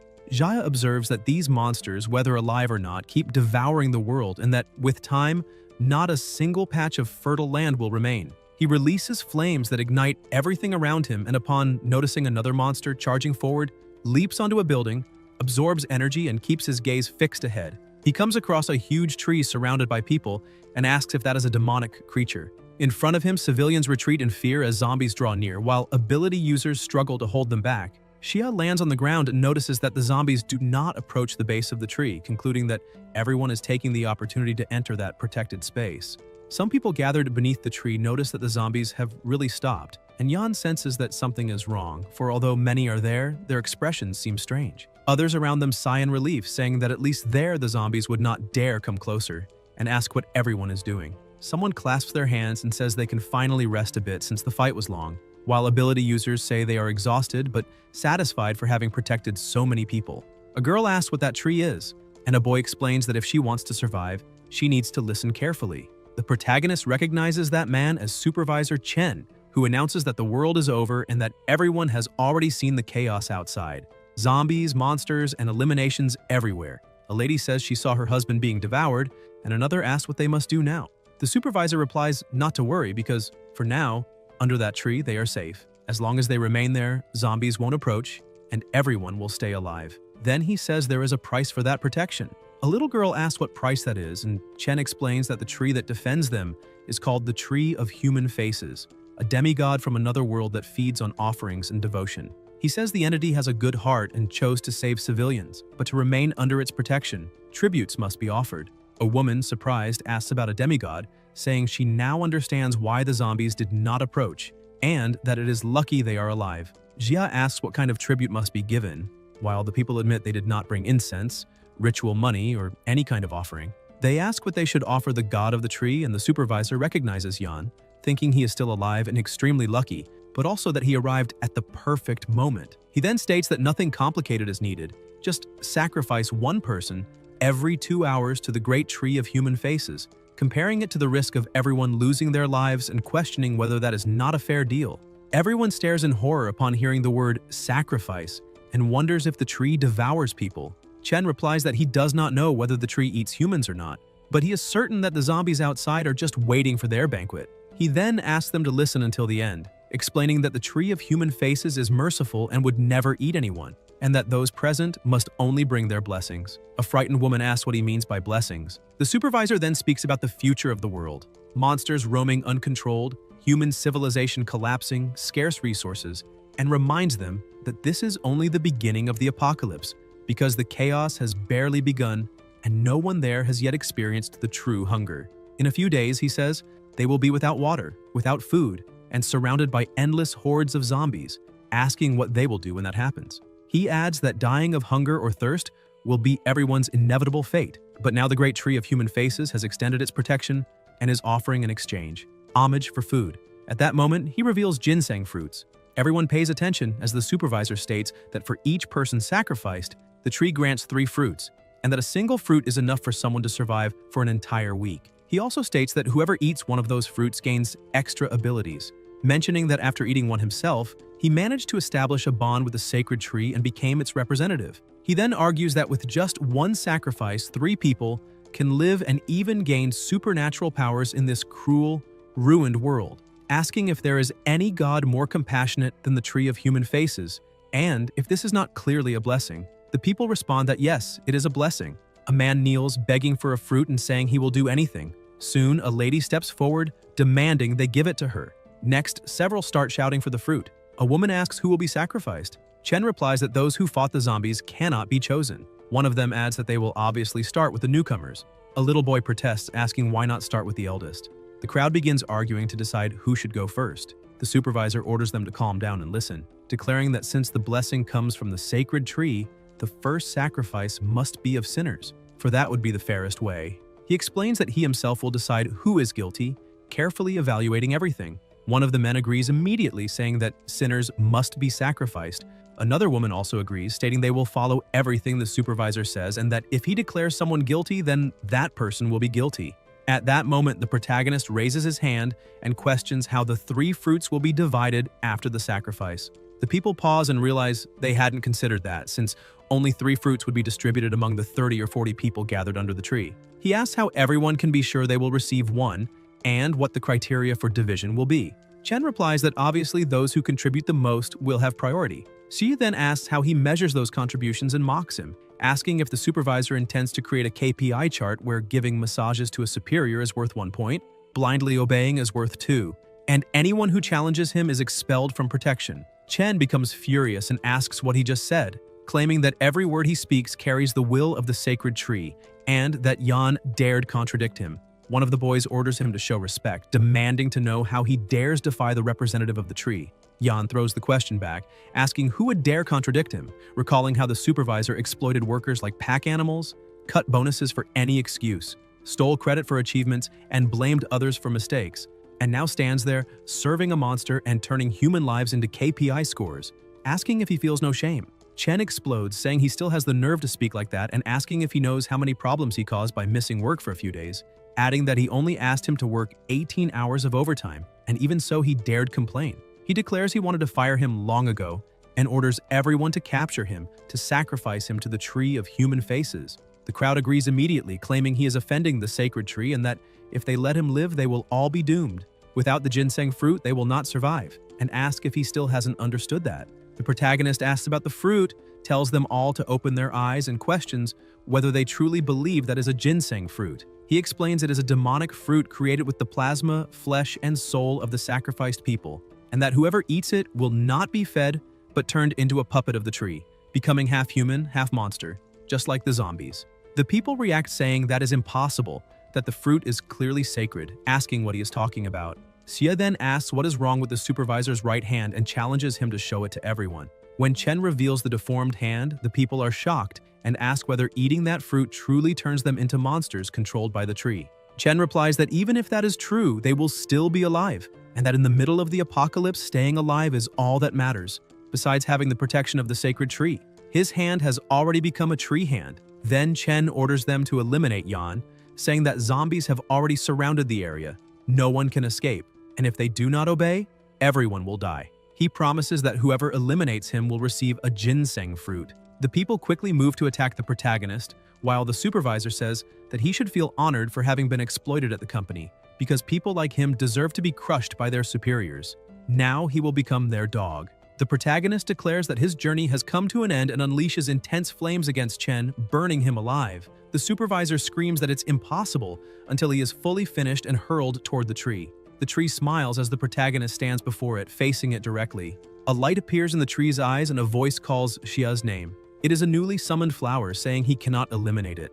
The protagonist is surprised, and Chen, now with a monstrous appearance, declares that he already said he was the representative of the tree of human faces, that both coexist and that he can live forever, while the protagonist is nothing but fertilizer. He charges forward again, but Xia unleashes flames, saying that in dry weather, fire makes him even more disgusting than the other monsters. The tree comments that humans are delicious.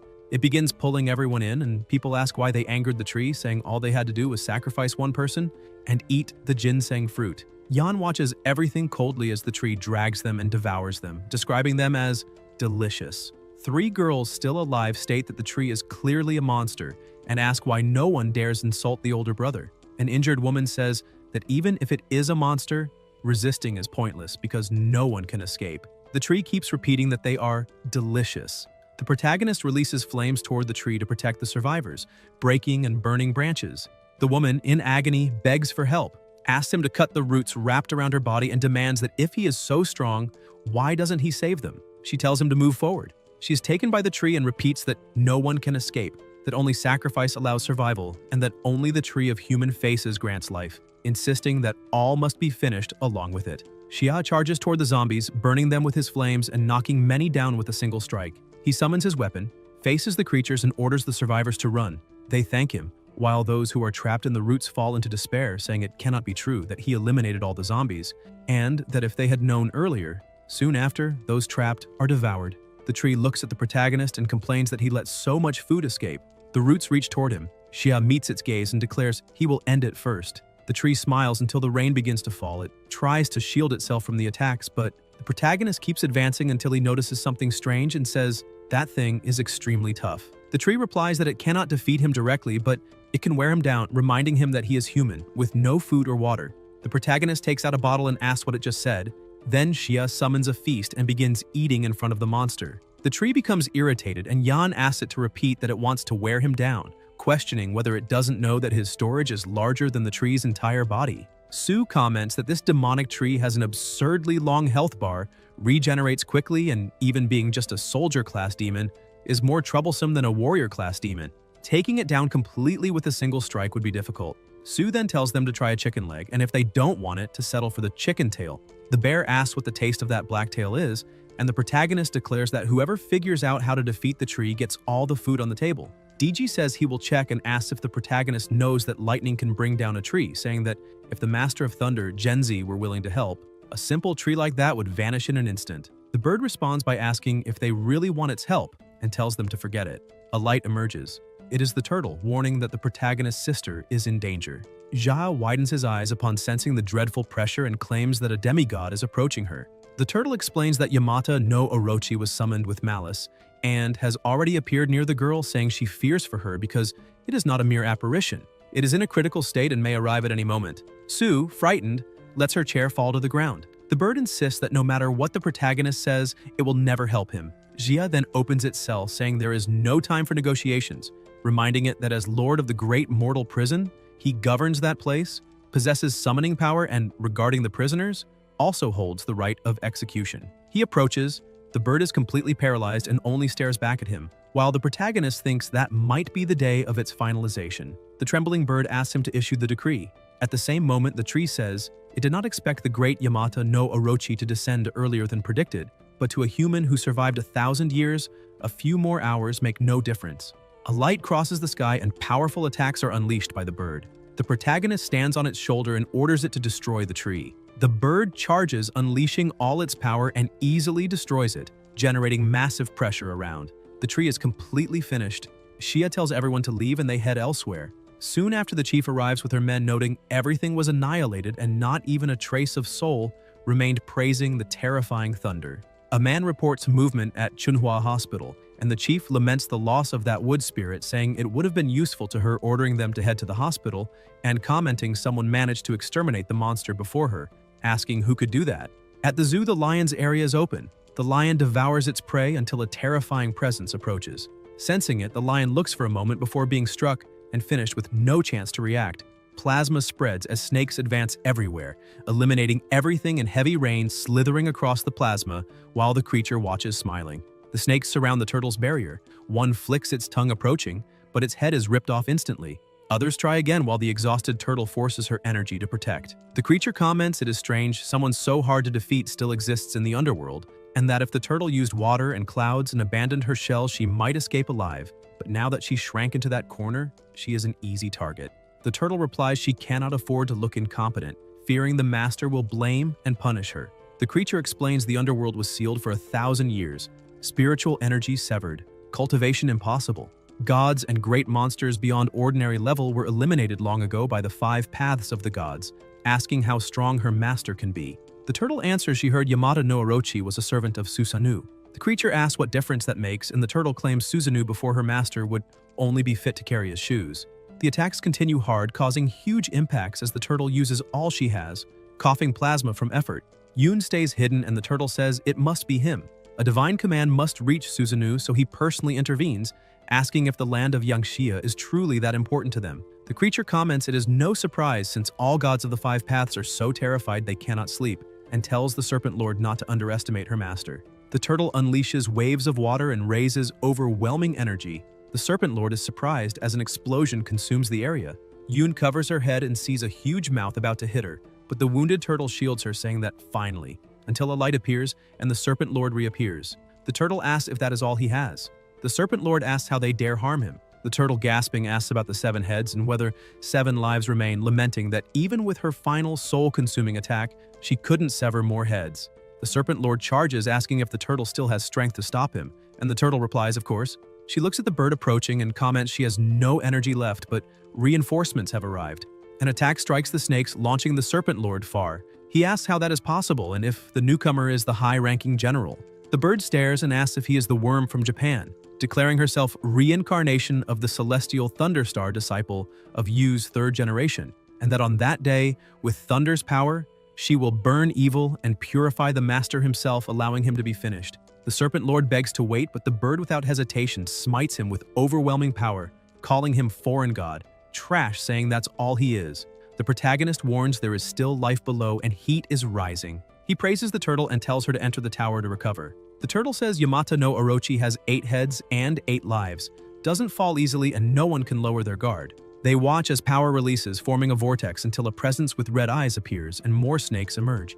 The bird retreats quickly but sees a huge mouth behind and angrily asks if he intends to devour her, declaring he is unworthy and unleashes power. The serpent opens its mouth and expels something toward the bird, who asks what that smoke is and if it is poison. She backs away, trying to escape, and asks the master what to do, but before he answers, the Serpent Lord laughs, mocking that he is called Master, despite being just an inferior human who learned a few superficial cultivation techniques and still dares compare himself to Susanoo, who once defeated him, calling it ridiculous. Jia states that he doesn't seem convinced and asks if he wants to make a bet. The Serpent Lord demands how he dares to suggest that and if he is worthy of betting with him. The protagonist replies that if he and his comrades manage to defeat the Serpent Lord, then he will do the same he does with Susanoo. He will recognize Yan as his master and asks what he thinks. The Serpent Lord starts laughing, asking if a mere human from Yangxia with nothing extraordinary truly believes he can subjugate him, the great Yamata no Orochi. And if he understands how absurd that sounds, saying he has angered him and will now make him experience the worst pain in this world, though he will not allow him to die. The protagonist smiles and says that since he didn't refuse the bet, it will be taken as a yes. The Serpent Lord says he wants to see how that bird of general rank, who cannot even face him properly, plans to defeat him and that no one will escape. Jia comments that snakes possess intelligence, explaining that the enemy is split into 5, that 4 heads surround him above as a distraction, and that the largest is hidden preparing the strongest attack, ordering him to stop hiding because the tail betrays him. The Serpent Lord asks how that is possible and if the protagonist is trying to deceive him. Yan asks who is deceiving whom and tells him not to look behind since another of his comrades is right there. The Serpent Lord says this is absurd, and that for a moment he nearly believed it, saying that gods and high-ranking demons were eliminated 1,000 years ago, and that the bird is only there by coincidence. He claims that even Susanoo cannot pierce his poisonous mist and asks how a mere human could see his position, saying it must be coincidence, and calling humans despicable for trying mental tricks, declaring that very well, he will send the protagonist to the other world immediately. The bear pats the serpent's head and comments that his body is not in prime condition, asking the warden if he could give him a bit of it since snake bile is an excellent tonic. Elsewhere, people run from zombies.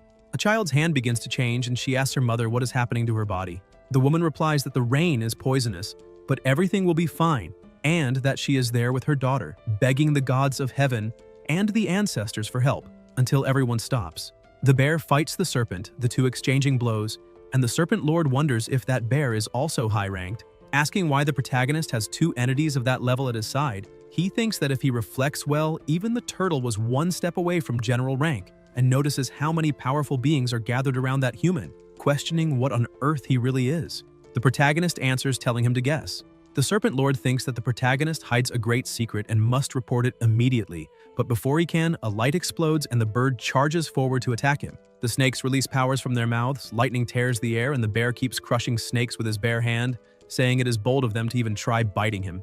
Everything around is in ruins. The Serpent Lord stands still and then comments that his bones and muscles are injured. The situation is urgent and he must prioritize transmitting the information. At that moment, he notices Yoon hiding and says that the devoured energy of resentment will guide him to her in seconds, promising to act swiftly. He advances, but someone appears in front of him, the protagonist, asking where he thinks he is going. The Serpent Lord demands how he got there and how he knew, and Xia replies that of course he knew, because he clearly saw that after attacking Zhenzi, one of the heads went into hiding and fled secretly. He says that those 6 heads would already be a generous reward, but instead of fleeing, the monster still had the audacity to go after Yun. The protagonist declares that he has already chosen the path of finalization, but the Serpent Lord laughs and asks if he truly believes that, saying he underestimated him. He explains that only one of his heads is here, and that the protagonist is just an insignificant cultivator unable to defeat him. Since they call him Warden, he says that by devouring him, he will solve the issue of the other 6 heads and also deal with the girl behind him. Jaya unleashes intense flames, causing a massive explosion, but the Serpent Lord dodges.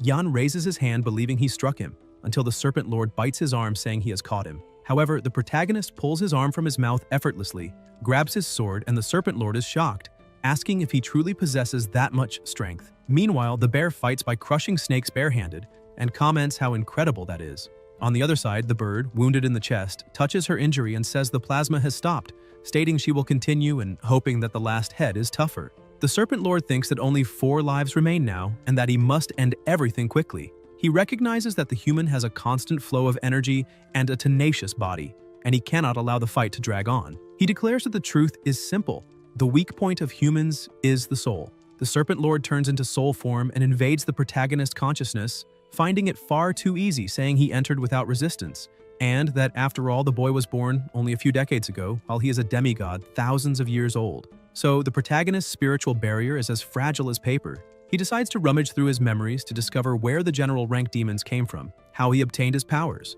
planning to turn him into his personal puppet. But soon he wonders why there is a tower of consciousness. The Serpent Lord begins to scream in pain as the light weakens. He smiles when he notices a hole at the base of the tower, saying he will enter it. Upon doing so, he believes he has finally survived, and comments that the tribulation lightning struck him twice and destroyed much of his soul. He asks where he is, and whether he truly entered the tower, complaining about the darkness. A presence approaches. The Serpent Lord senses countless eyes fixed on him and panics, unable to understand why. He, the great serpent Yamata no Orochi, a demigod at the peak of the general ranking, remembers that not even Susanoo ever made him feel such fear, and wonders if those eyes are even more powerful than Susanoo's, speculating whether they could be gods sealed inside the tower, but claims that is impossible. The Serpent Lord opens his eyes wide as a terrible sound echoes and lights erupt. Outside, the snakes collapse defeated, emitting shrill cries, and the Serpent Lord falls to the ground asking what that was, saying that he saw it and forgot. He completely forgot what it was. The protagonist feels disgust and comments that just a moment ago that cursed serpent looked at him strangely and dove straight into his consciousness, crashing into the tower. The bear says he can't imagine what happened, and the bird states that the intelligence of those outer gods is truly pathetic. Heaven offered a way out, but he chose hell. Sue remarks that it happened on the 4th level and that not even she has ever been there, asking what happened when all the Impriso gods witnessed it at the same time, saying the result was so insane that plasma splattered across the ground. The protagonist feels something, looks to the side and stares at the moon, until a single eye opens fully.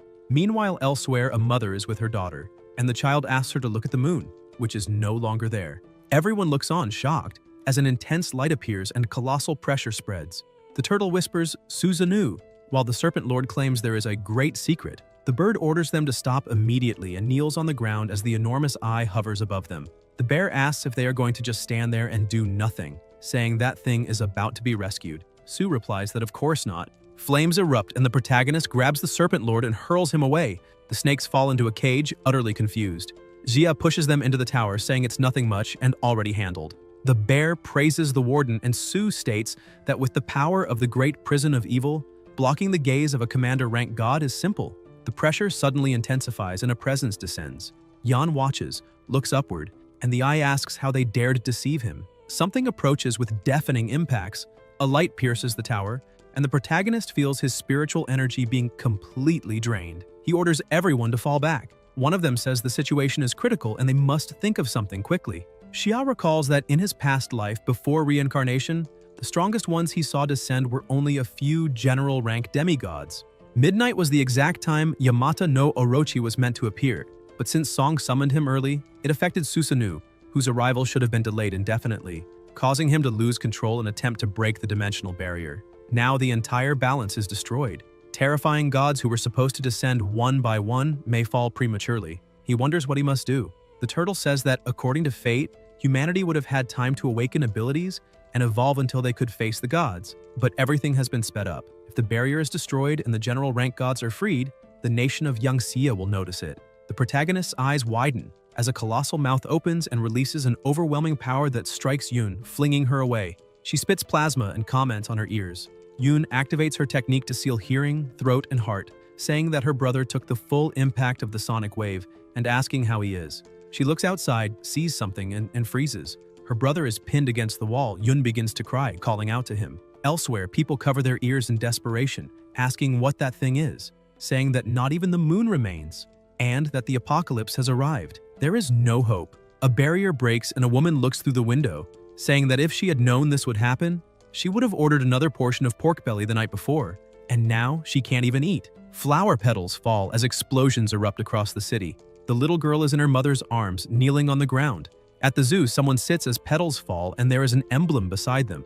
The creature notices the object, comments on it, and holds the emblem. Voices say that gods are cunning, but it's a shame they saw through the deception. The creature says Jia is trash and asks if they will continue to be humiliated by him. A trembling hand rises and shows the middle finger. It is the protagonist who curses the monster and retrieves his object, which releases a powerful light. Someone appears within the brightness. Long hair, strange clothing, and the creature says that this is impossible, telling them to retreat immediately. But the protagonist, now transformed in appearance, says that it's already too late. A weapon appears and Xia mentions the sunset bow, saying that Hu Yi used it to shoot down the 9 suns and end the monsters that tormented people like Yayu, Feng, Xu, and Zhao. The creature screams and Yan says that next time he enters someone's home, he should be more polite. The creature grits its teeth and says that not even in his dreams will he stop being a god. The arrow is released and strikes the monster's eye. The protagonist asks about a god and says he has already eliminated many, that one is the weakest of all. There is no more discussion, and now he can be finished in peace. Xia hits his face with flames, creating a devastating impact. The god says he is still alive, repeating several times that he is alive and claiming that behind him lies the barrier of the world. asking if the protagonist is capable of crossing it to eliminate him. Yan appears before him fully embodied and summons his sword. The god feels the pressure and asks if that is the Hyoshin's sword, saying that then he is the human emperor of Yangxia, the one who tens of millions of years ago led the gods of Yangxia in a bloody war against them, the gods of the five paths. In the end, they completely sealed him in the outer realm of the nine heavens and raised the barrier to protect all living beings of the world, warning that on the day the barrier breaks, his moment of finalization would also come. The protagonist raises the sword and swings it, finishing the god once and for all. An explosion spreads, the smoke clears, and people stare in disbelief as it begins to rain. Only then do they realize the rain is blue plasma and ask if that enormous god truly lost his life. Everyone looks at the sky, frightened. Elsewhere, a woman regains consciousness on the ground and searches for her daughter, who is no longer there. The child stands before several zombies, drinking the blue plasma. The mother asks if it is her, and the girl replies that she is fine, telling them to leave that to her, saying she is hungry. Her appearance becomes frightening as she begins devouring the zombies without hesitation. On the other side, a blonde young man fights the creatures and asks why his ability has become so much stronger, saying his wounds healed completely and that it even feels like the heavens are helping him. He charges forward excitedly, saying that when he, Hao Ge, ruled the city of Kowloon, zombies this small didn't even exist, so they can all come at once. A voice says that this is a miracle. They look up to the sky and comment that it is split. The protagonist, flying, says he didn't expect to open such a huge hole, but that it's fine, and tells the gods of the five paths to listen. He doesn't care what they do elsewhere, but it was he who built the world barrier on the land of Yangxia with great effort, so they must not dare continue to destroy it aggressively and must wait patiently for it to fade away on its own, and whoever disobeys, it will be annihilated immediately. And comments that if there are small demons capable of crossing the barrier without damaging it, they are welcome as guests and may enter whenever they wish, saying it is even better that way. A blinding light covers everything. The warrior says they really destroyed it all and that it is a nuisance. Around Yan, the energy expands and the sky begins to close as the pressure lessens. The warrior watches, saying there are not enough celestial repair stones, staring at the sky disappearing along with that strange light and commenting that the dawn remains so beautiful he will never tire of looking at the human world. In the beast realm, inside the pavilion, he states that he fulfilled the agreement and cut off Suzanu's head, but admits he spent far more energy than expected and fears that those enraged evil gods might come and destroy that fragile protection, because if they attack in full force, everything there would be wiped out. The protagonist approaches, saying that cowardice before overwhelming power is part of human nature, so he imagines deities are not so different. And with that display, gods of commander rank or above would not dare peek for a while, since they have Suzanu as an example, and the stronger they are, the more they cling to life. The warrior says that is what they call killing the rooster to scare the monkey, comments that he is interesting and recalls that in the moment of desperation when he took over his body, instead of feeling fear, he started giving orders, asking how he was so sure he would be helped. Xia answers that in the great mortal prison there are demonic creatures and sealed gods, that on the first floor he saw general-level monsters and that the tower has 5 floors, so there should be even more powerful gods guarding everything, and that he does not understand why they cannot be freed. But he gambled on the idea that inside, there is a force capable of suppressing them all and that Suzanu would never dominate that place.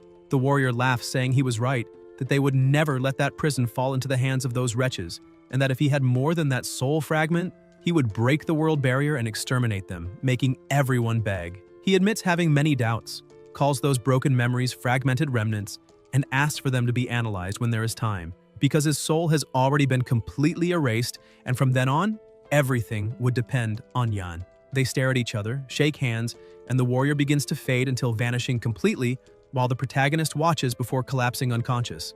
Yun runs to him and the emblem falls beside him, releasing smoke. In the chaos outside, a voice states that Suzanu is truly finished, says that 3,000 years have passed, yet Jiayan is still easily controlled, and that they could not even seal him beyond the world barrier, calling it humiliation and saying they must advance together to devour the prey. The Yangxia barrier is about to collapse and he will not endure much longer, and they admit the price to surround and destroy him is high, so it would be better to descend their domains, rule the masses, and absorb power. They say Yangxia is protecting the territory and cannot reach their domains, so the stronger human power is within its own territory, the wider the barrier's coverage, and they ordered the expansion of the domain, declaring that Yangxia's lands will be divided among them. Lights appear and violent pressures spread along with flames.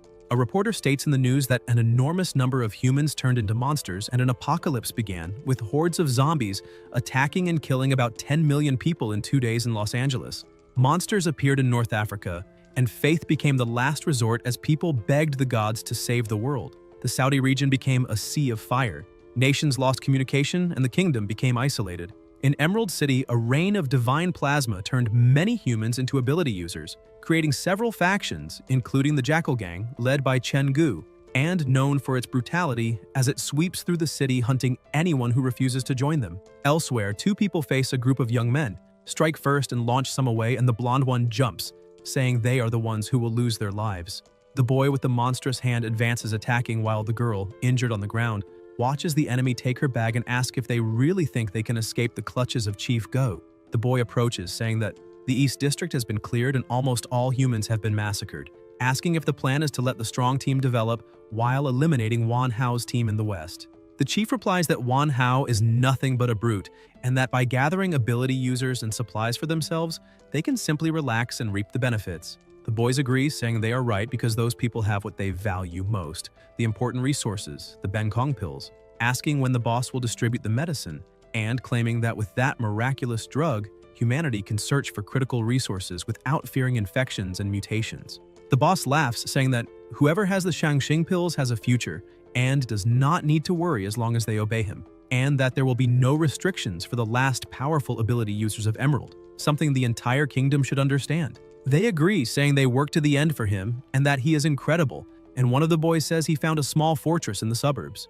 The bald man comments that by eliminating people and looting supplies, he may be bothering the boss with trivial details, but the boy assures him that no one who enters that place comes back. The group rides motorcycles to the location and stops in front of the building. The boss asks if that is the place, and the boy confirms, saying the house is strange, almost as if it devours people since no one who entered ever left, and he can still hear screams coming from inside, something terrifying. The boss asks if, in the middle of a zombie apocalypse, he still wants to enter a haunted place, reinforcing who he is, and giving them 5 minutes to gather all supplies. If they want to join the gang, their past can be left behind, but if they fail to seize the opportunity, he will not be responsible for what comes next. Inside the house, Yoon notices many are arriving, and Bai says a fight is inevitable, both looking at the protagonist unconscious on the bed and wondering when he will wake up. The teacher orders them to stay there, guarding to avoid surprise attacks, and says she will go down to fight. Yoon asks her to be careful, and Bai says there is nothing to worry about because she is stronger now, remembering she defeated all those guys before, and that no matter what happens, she must endure until her brother wakes up because he saved her life and is in a critical state. Yoon promises she will stay and protect him even if it costs her life. Bai opens the door and goes down the stairs, thinking about what really happened that day, remembering the group of ability users that appeared and saved her. Then the heavy rain fell, and her ability evolved to the second level, allowing her, with her vanishing technique, to eliminate a monster and steal its essential soul. When Xia impacted the ground with his essence, a mysterious vibration spread everywhere, and feeling that, she immediately returned to find him, and since then remained by his side, protecting Yan and his sister. In this apocalypse, where everyone only thinks about surviving, the only ones she can trust are the two of them, and she will not let anyone harm them. Outside, the boss comments she chose the hardest path and orders his men to surround the place, announcing they will tear the house down. Bai grips a staff and watches as the men advance. One of them uses his ability inside the house but finds no one until he is struck and falls to the ground. Others keep advancing while the teacher uses her invisibility. The men retreat upon seeing their partner on the floor, and the bald man warns them to be careful because someone is launching surprise attacks. The man beside him, irritated, says there are many of them and asks why they should be afraid, ordering the attacker to appear and threatening to kill and devour her, until Bai strikes him directly in the neck. Everyone is shocked to see she is a woman. They try to attack her, but the teacher vanishes again with her power, confusing them, and the bald man says he will handle it personally. He lights a cigarette and releases thick smoke, explaining that the poisonous vapor is designed especially for women, and as soon as they inhale it, they will be immediately paralyzed. After inhaling the smoke, the men say the woman must be finished and order them to find her quickly. Bai, covering her nose, goes out determined to eliminate the leader first. The teacher, still invisible, advances behind the boss, but the moment she tries to strike him, Bai is thrown far away, and the boss says she's too bold, asking if she did not know he carries a protective treasure. The teacher loses her invisibility and the boss charges, stabbing her with the dagger and saying that since she has appeared, she should not even think about escaping. The others wonder when she got out and what kind of ability that is, asking for calm. Then the bald man shouts that there is someone upstairs,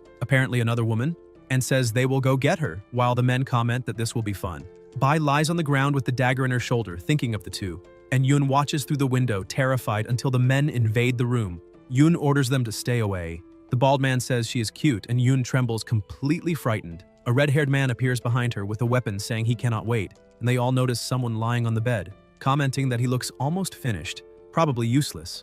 Yun insists they must not come any closer and must not dare harm her brother. The bald man laughs, telling her not to worry because they will not hurt the brother. They will hurt her right in front of him. Outside, Bai activates her invisibility, calling the leader a bastard, but the boss pushes the dagger even deeper into her shoulder and says that since she is trying to use her ability, he will keep her in that state so she cannot accumulate mental energy. He says that is the proper way to deal with stealthy thieves like her who come and vanish without a trace. He comments that the man in the bed wants to protect her, and says that afterwards he will have someone cut off each of his limbs, turning him into a human stump to feed dogs. Even so, he praises her ability and offers her a chance. If she joins him, he will leave her alone. He begins a countdown for her to decide. Meanwhile, Yun is surrounded by men licking their lips as they stare at her. The protagonist remains motionless on the bed until an energy moves toward him and enters the beast prison, making Xia glow. Su says it is truly him and that this would explain everything, thinking they are trapped there because of him. A voice promises revenge, and Daji comments that many great demons committed grave crimes, but others were thrown into the suppressing tower for minor offenses, and asks how they could accept such fate. She says that now that Yangxia has appeared and the external gods are approaching, even a fool understands what is happening. The suppressing tower is the seed left by Yangxia and the ancient gods of the 9 provinces to confront the external gods, a secret weapon prepared tens of millions of years ago, and the great demons and sinful gods are the backup plan kept hidden. The pressure increases around them, and the turtle asks if everything is going to collapse, saying not everyone can accept the truth because the divine plan used myriad demons as sacrifice, and it will only get worse. The energies intensify, and Su asks if the master of the prison will not wake up yet. A voice continues the countdown, and Daji asks if they heard that, stating something outside has gone wrong. Everyone is suppressed by an enormous power, and they cannot leave the tower to face the enemy, asking not to blame them when the moment comes. Lights and violent powers appear along with enraged beasts. The light around the protagonist weakens as the countdown reaches 2. Then Xia awakens and moves forward as the count reaches 1. The boss orders them to capture him, and the men attack Yan and Yun together until an explosion erupts, causing a massive impact. The protagonist jumps onto the roof of the house engulfed in flames, and the boss asks what is happening. Bai smiles, saying he finally woke up. The boss asks who woke up, and on the rooftop, Xia appears beside his sister, saying he is the one who will take his life. The boss demands to know who he is and orders him not to come closer, threatening to eliminate him. Yan extends his hand and moves it through the air, striking the boss without approaching. And then the protagonist closes his fingers, breaking a piece of the bell and causing scorching flames to rise across the boss's body as he is burned alive. The men run, asking what happened to him and who that person is, surrounding Xia and his sister, but Yan complains about the noise. The protagonist then charges forward, releasing an absurd amount of flames and incinerating everyone at once, leaving the rest shocked to see someone so strong. Some try to flee, and a blonde boy celebrates thinking he escaped, until he begins to burn alive as well. Xia realizes that after facing Suzanu's avatar, he managed to absorb the essence of that creature, imprinting its mechanics and power within his own ability, while everything collapsed around him. He understands that his skill evolved to level 5, and that against level 1 and 2 users he had already surpassed level 6. His mind became sharper, his control more precise, and his destructive power even greater. Amid the flames, someone completely charred insists it is not over, revealing himself to be the boss who tries to talk about his treasure but has his hand cut off by Bai holding a dagger, saying he is the one who caused all this and asking if that item was really what blocked so many fatal blows. Yun appears and uses her healing ability, explaining that Bai is severely injured and she will treat her, while Bai thanks her, saying he finally awakened. The protagonist asks how long he was unconscious, and the teacher explains that since the battle against that causality monster, he remained in a coma for 7 days and 7 nights, and that during this period, many things changed, as people with abilities began to appear. A leader named Kan gathered users who have access to the Shangxing pills, and everything indicates he is not acting alone because someone bigger is behind him, organizing something enormous. Xia understands and says he will need to ask the right person for some clarifications. The boss, still alive, orders them to finish him if they have the guts and asks who the hell he thinks he is, saying his ability is only slightly stronger than his own and that the family's leader will never let him escape. Bai asks what family that is, but the boss laughs, saying it is a joke to think he would tell, declaring that even if he dies, he will never reveal it. Su appears laughing with a killing intent. A boom echoes, and elsewhere DG comments that he has already confessed everything. The power behind Chenggu comes from the Yuan family, as well as the support given to the Song family, but the Yuan clan is enormous and far stronger. Yan explains that they discovered something in Emerald City days before the apocalypse, and therefore began hoarding pills, raising the suspicion that they might have foreseen the apocalypse. The Yuan family gathered all their strength and is about to dominate the city in only 3 days. And Su mentions that according to Gu, they possess countless magical treasures, including the ancestral bronze bell the boss carried. Yan adds that within 7 days they gathered mysterious pills and countless treasures. Su says he found another important piece of information, something hard to believe, because it seems an ancestral god even appeared. The protagonist wonders how such power could have come from ore while an ancestral god emerged, remembering that the Vein's first-level ability can raise any skill's level, and that since young Xia destroyed Susanoo, the external gods have not dared attack again, leaving the soul force flow without reinforcement. He concludes it is time to travel to Black Obsidian City. Elsewhere in the city, people bang desperately on the gate begging for shelter from the zombies, until one of the survivors is shot in the head, and the soldier demands silence, saying only those who hand over Shangqing pills or zombie crystal cores may enter the Yuan family shelter. They explain they are just ordinary people with no abilities and cannot obtain anything so rare, but they are ignored when the soldier states that ordinary folks only waste food and mean nothing to the Yuan family. At that moment, they notice zombies approaching, and everyone begins crying and pounding on the gate for help. While the soldier comments that when the zombies finish devouring that trash and level up, the crystal cores will be even more valuable. The people are attacked by the zombies as the guards watch smiling, remarking that the zombie is about to level up, and the partner mentions it used to be level 3 and asks if at level 4 they can still defeat it. The soldier asks what there is to fear and claims that this is Yuan family territory, where countless experts, ancient ancestors, and even another being, far more feared, dwell, and anyone who identifies a level 4 zombie already earns merit. His partner agrees, saying it makes sense, and that it is nothing more than military merit with a Shangqing pill as reward, until someone approaches on a motorcycle, running over the zombies, and the protagonist drives straight over the larger zombie, leaving the soldier stunned. The big zombie grabs the motorcycle and smashes it to the ground, and Jia leaps forward with scorching flames striking the monster until he summons his sword and attacks, causing an explosion. The zombie burns until collapsing, and the smaller ones rush in as the protagonist complains about the annoyance and launches swords that pierce the monsters, burning everything around while some survivors duck, asking if they are finally safe and who that powerful man is. Xia then notices a level 4 crystal coming out of the zombie's body. At that moment, a group approaches saying it is not bad at all and asking if he is the new team member, commenting that taking down a level 4 zombie alone is not something anyone can do, and that they will praise his performance since he hit the monster exactly when it leveled up, making the hunt very profitable. Yan warns them not to touch the core, and the soldier asks what he means, while his partner says he checked and noticed the protagonist is not one of them, not part of the team, and besides, there are many fire ability users in the Yuan family. The soldier asks if someone from outside has been killing their zombies and if he is trying to steal the kill, and the protagonist asks since when those zombies belong to anyone. The soldier replies that of course they do, since they created that low-level zombie themselves, and asks if the protagonist has any idea how many human lives had to be cut short for it, suggesting he hand over the crystal core and leave if he wants to survive. Xia asks what if he refuses, and the soldier fires back wanting to know if he is from that region, and if he does not know, the Yuan family dominates abilities,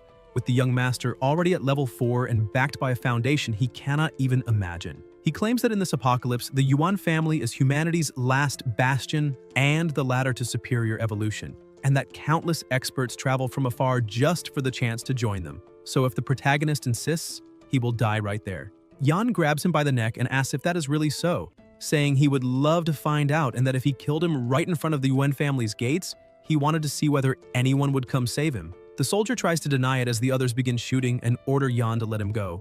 The flames intensify while the protagonist squeezes with overwhelming force, and the soldiers comment that the fire is so powerful the captain cannot withstand it, saying it burns even the consciousness and absorbs every attack. They fire, but the bullets melt in the air, leaving everyone shocked at the absurd heat. Xia asks the captain whose core he thinks it is, and the captain admits he was wrong. A female voice appears saying crystal cores or Shangqing pills have always belonged to the strongest, and asks whether she is wrong, and the soldiers recognize her as the third miss, begging her to save the captain, claiming that domineering outsider is stealing treasures in the heart of Yuan territory. One of them is struck by a whip as she calls them all trash, saying many of them cannot even defeat an outsider, and that the Yuan family wastes food feeding those dogs. The soldiers admit they did not expect the protagonist to be so strong, while the third miss observes the intense flames, praises his handsome face and says his eyes are cold and his style is bold. The captain begs her to save him, but is struck in the face as she calls him useless and orders him not to interrupt while she looks at such a handsome man. Xia hits all the remaining soldiers and asks who she is, and the third miss responds that her name is Yuan Ying, ranked third among the Yuan family's young generation, allowing him to call her third miss or simply Yinger, and invites him inside for tea and a calm conversation. The protagonist warns that his flames do not distinguish between allies and enemies and suggests she keep her distance, but Ying asks him not to be so hostile and to come closer. The gate opens and some confused soldiers wonder if Brother Qiang died for nothing, and upon entering, Xia notices all guards are on high alert, and Ying explains that in this apocalypse monsters are only half the danger, because human hearts are treacherous too, so no one overreacts by staying vigilant. Inside the pavilion she offers tea, and Yan asks if the Yuan family knew of the apocalypse beforehand, and Ying says that is just one among many tools and asks him to state his name. The protagonist questions whether she is trying to recruit him, and the third miss confirms, saying he is strong, efficient, and definitely needs more resources, something the Yuan family can provide without limit. Xia comments that he fears she will regret giving so much, and Ying replies that the Yuan family's resources are far too deep for regret and that those Shangqing pills are something she distributes without thinking. Yan mentally recalls what he stores, while Ying continues saying they also offer crystal cores according to each ability user's merit and that he could be classified as level 4. If he joins them, he can become a captain immediately and command 5 level 3 ability users under him. The protagonist thinks about his own beasts, and Ying emphasizes that the most important thing is the abundance of food and water, and that by joining the Yuan family he could even eat instant noodles and drink clean water every day. Xia imagines millions in supplies, cattle, and land, while Ying assures that as long as he agrees to accumulate contributions, he will have infinite resources, clothing, level-ups, and even her company at his side, and asks how happy that would make him. Yan tries to answer, but Ying draws her whip and warns that if he's thinking of refusing her, she will turn him into a specimen and keep him in her closet, promising to make good use of his body because she likes him, and asks whether he noticed he cannot move. She explains that the tea was mixed with poison, specific to ability users, and that a man as strong as him needed a welcome worthy of him, and demands an answer. A call interrupts the scene, and Ying complains, saying not again, while a soldier reports that the young master summons her immediately. She tells Yan to think carefully and says she wants a satisfactory answer when she returns, ordering the guards to stay alert because if he tries anything, he must be eliminated on the spot. The door closes, and Su comments that he was lucky that disgusting woman took advantage of him first, since she has not even tasted him yet, and the bear agrees, saying he is available too. The protagonist stands up and tells the bear to shut up, surprising him, and he asks if the poison did not affect him. DG strikes the bear, calling him an idiot, and says the master of the prison would never have drunk that tea, and the bear tastes it and feels the strong venom, as Su thinks he is a hopeless case. Inside the prison, Xia asks about his sister's situation, and the turtle assures him that with her the girl is completely safe and is now working with the teacher on something special, promising a great surprise when he returns to Emerald City. Yan comments that the girl is starting to form ideas of her own, and the snake says it is hungry while the turtle claims it is not, and thanks the master for granting her soul, explaining she is refining her own living soul and that when the time comes, by joining turtle and snake into one body, she will form a Xuanwu and ascend to martial rank, and the protagonist considers this excellent. Ever since awakening, Xia notices that a new staircase has appeared on the first floor of the fierce prison, a sign that the second floor has been illuminated and new cells can now be opened. He remembers that the first-level beasts were already insanely strong, and wonders what kind of formidable monsters and sinful gods are sealed on the second floor, deciding to check immediately. As he descends, he observes the area carefully, and comments that this is the second floor of demon suppression, until he hears a laugh announcing he has finally matured enough to stand before someone who has waited for him for so long. A voice inside a cage summons him to bow and says it will dictate 3 decrees. But Xiao widens his eyes upon seeing a tiny, chubby child and asks if that kid is really the powerhouse of the second floor, wanting to know if he is some kind of ginseng doll. The little one snaps back, saying he must be blind, and tells him to look at his aura, garments, and flames. And Xia asks if he is a gourd. The chubby child becomes enraged and introduces himself as the great sacred child king of the fire cloud, the legendary Red Boy, while Xia calls him Holy Brat and remarks that he is indeed the brat famous for that title, irritating the creature even more. The child then transforms into a gigantic demon, proclaiming he will massacre every living thing, burn the entire world and silence all existence, erasing Buddhas, immortals, and the very notion of being. The energy he unleashes fills the entire prison, but lightning immediately crashes down on him, and the demon roars for it to strike harder. Claiming to be the Eternal King, impossible to finish off until more lightning violently hits him and forces him back into child form. Xia comments that this is exactly what one expects from the second floor of that hellish prison, and that the first prisoner was already shouting about destroying the world, so imprisoning him was no mistake, and he realizes that his own soul force has reached stage 6 and can still grow. He keeps walking as laughter echoes through the shadows and a devastating energy creates suffocating pressure, making Yan unleash flames as he remembers that everyone there had once been masters and were imprisoned for countless years, and that even maddened by the chance to escape, they should not have corrupted themselves. Su bows, saying he pays respect to the Guardian, and Xia orders that on that second floor, anyone who calms down first and is willing to talk should call out to him, and otherwise, the lightning will continue until they learn, and DG acknowledges the order. Red Boy grumbles that Xia is just a lucky brat for inheriting the Yangxia lineage, and asks why he should bow, while Su urges everyone to speak carefully and not underestimate the warden, reminding them that serving sincerely is the only way to stay alive. For losing face is tolerable, but losing one's head is not. In the Yuan family hall, the patriarch states that thanks to their ancestors, they have been the premier family for centuries and survived the apocalypse by stockpiling resources under ancestral guidance. However, the promise made by them has not yet been fulfilled, and the ancestral wrath draws near again, and he asks who has a plan. A young man answers that the ancestors demanded 3 conditions: 100 boys and 100 girls, 10 level 3 ability users and 3 level 4 ability users, as well as digging into the spiritual vein until finding the golden coffin. They already sacrificed 100 pairs of children and gathered 10 level 3 users, but now the ancestors demand 1 more level 4 as an offering, and reaching level 4 costs a tide of resources. Even with the entire foundation of the Yuan family, they only have 5 users of that level, and sacrificing one would bring immediate relief. A woman agrees, saying the stored water is saturated with power and can raise abilities, but it is so contaminated it turns anyone who drinks too much into a bestial corpse. Another man comments that even sitting atop a mountain of treasures, they are powerless. Regarding the golden chalice, they explain it is deep within the mine where contamination is brutal, and demons have taken everything, and any incursion costs lives. Dozens have already died, but they were only outsiders seeking refuge, and to them it is no great loss. The elders affirm that even if the ancient ancestors attempt to act against them, they will still grant a bit of time, and someone must take on this task to gain a few more moments. And, if necessary, they will sacrifice a level 4 to appease the ancestral fury. The old woman asks where they would find someone that strong, and whether they truly intend to offer one of their own users, because if they do that, they will have no way to survive the apocalypse.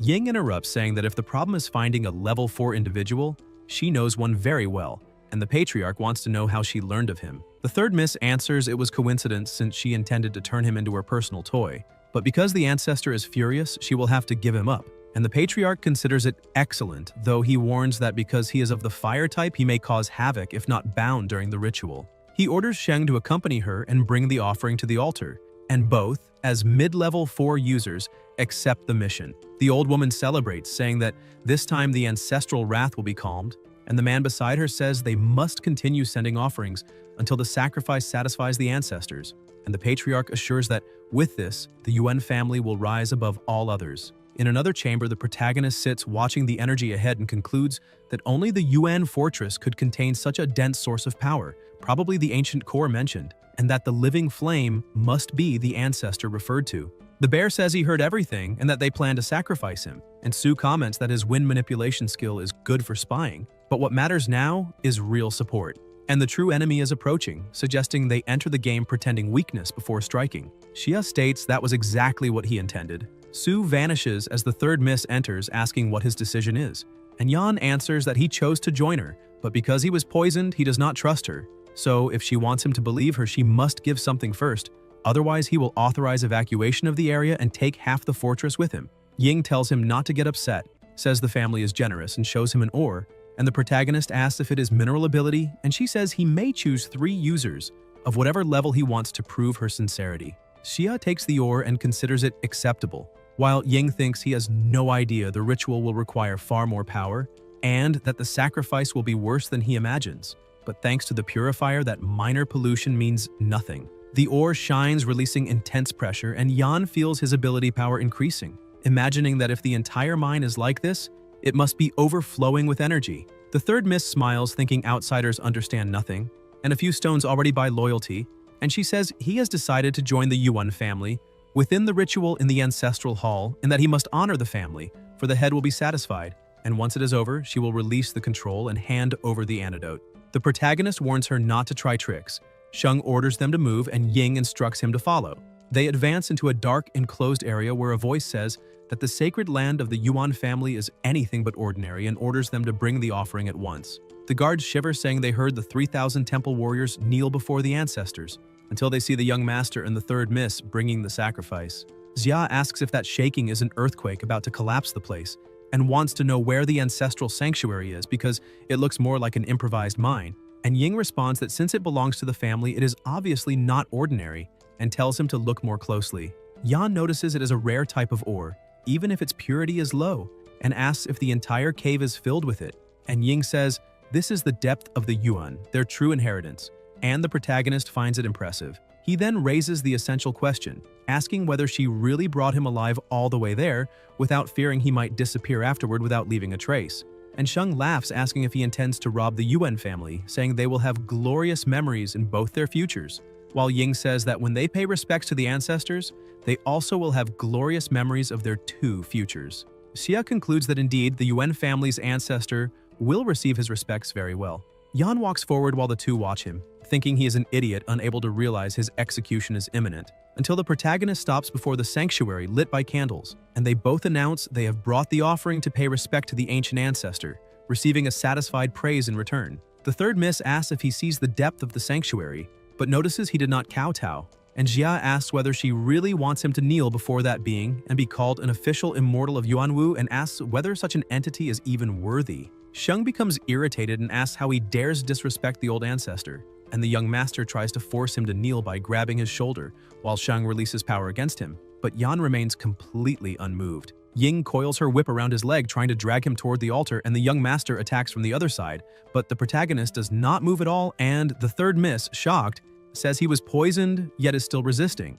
while Sheng states that even without the poison, he is still going against all of them. Yan releases flames and asks who said he was only 4th rank, blasting the two of them away with an impact that slams them into the wall, leaving the young master groaning as he realizes Yan is not level 4. Ying, stunned, asks if he is level 5, and the flames around the protagonist intensify as Sheng tries to understand, saying that reaching level 4 already requires absurd resources, and ascending to level 5 is like climbing the heavens, something even the entire Yuan family combined could never cultivate, demanding to know who he is. Xia answers that he's not worthy of knowing, and the young master introduces himself as an assistant heir of the Yuan family, wielder of water power and impurity marks, while Ying claims that from the strength of his strike, he intended to destroy the family's great fortune. The third miss then summons a magic circle, saying his plasma will be the sacrifice, and Sheng comments that the stronger the user, the more satisfied the ancestors will be, while Ying asks the ancestor to accept the offering. The ancestor manifests, saying it is excellent and that such a fine sacrifice pleases him, introducing himself as the Lord of the 7-star, leading waters of the Upper Purity Grotto, claiming that his descent is a great blessing and asking why Yan is not bowing yet. The young master rejoices, saying the true ancestral form is descending and asking if Yan is so terrified he can barely breathe, while Ying finds it strange how calm he looks. The protagonist asks if they have even heard that title before, and the bird explains that the 7 stellar waters of Upper Purity govern all water paths of the world, while the bear says it would be stranger if he had not tasted that power already. Su appears, saying there are signs everywhere, countless fragments of time flowing through the environment, and the bear calls the ancestor a mere minor water lackey and asks how he dares claim authority in the name of the Upper Purity Grotto, declaring that such blasphemy should be erased. The ancestor looks at the group and asks what kind of human with a bird's body commands wind and thunder, and whether he is the Thunder Marshal Lei Zhenzi, questioning why he is here if ancient gods should not appear. The bear is surprised at being recognized and introduces himself as the Great Black Wind King, but the ancestor says he has never heard that name, and the bear tries to strike him, calling him ignorant. The ancestor roars, asking what filthy beast dares run wild in this mortal domain, and claims that the Water Lord has already been eliminated, so the seat of merit now belongs to him, saying he ruled the water court with effort and devotion, and how dare they challenge him, stating that a beast spirit is perfect divine food, because that formation does not even allow the soul to escape. Shung marvels, saying that is exactly what they expect of an ancestor, subjugating the enemy the moment he manifests, congratulating him and saying such nourishment will help him advance even further, while Ying remarks that many wild gods and beast spirits dared invade the Yuan family. But the bear smashes the ancestor violently, throwing him to the ground,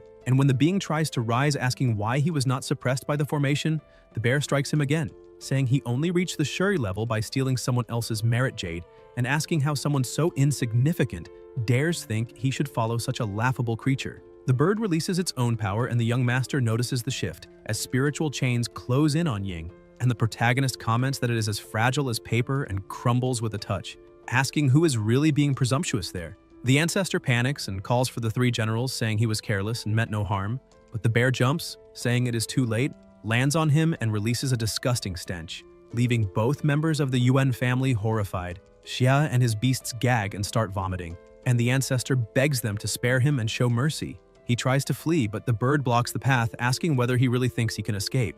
A colossal burst of energy explodes in the air and strikes the ancestor, making the two Yuan youths lose their breath and ask who that man is, while Ying thinks she must warn the patriarch because someone with that level of power is a threat to the Yuan family itself. The ancestor is hurled far away and looking down sees the two Yuan youths, opening his enormous mouth as they fall into terror, asking whether he really intends to devour them. The ancestor swallows both of them and orders silence, saying he tended their bloodline, and now it is time to collect payment, for they were two fourth-rank offerings. The spiritual pressure rises and he begins transforming, becoming even stronger. Su comments that for years they managed to keep the water under control, but now, by absorbing such high-level abilities as offerings, he has truly reached the position of general. And the bear says they should join forces and crush him. Xia tells them to hold on, because he has just crossed the cocoon's sand and inherited the ancestral memories of the craftsman, asking them to circle around one side while he goes around the other, wondering if that will give them a chance.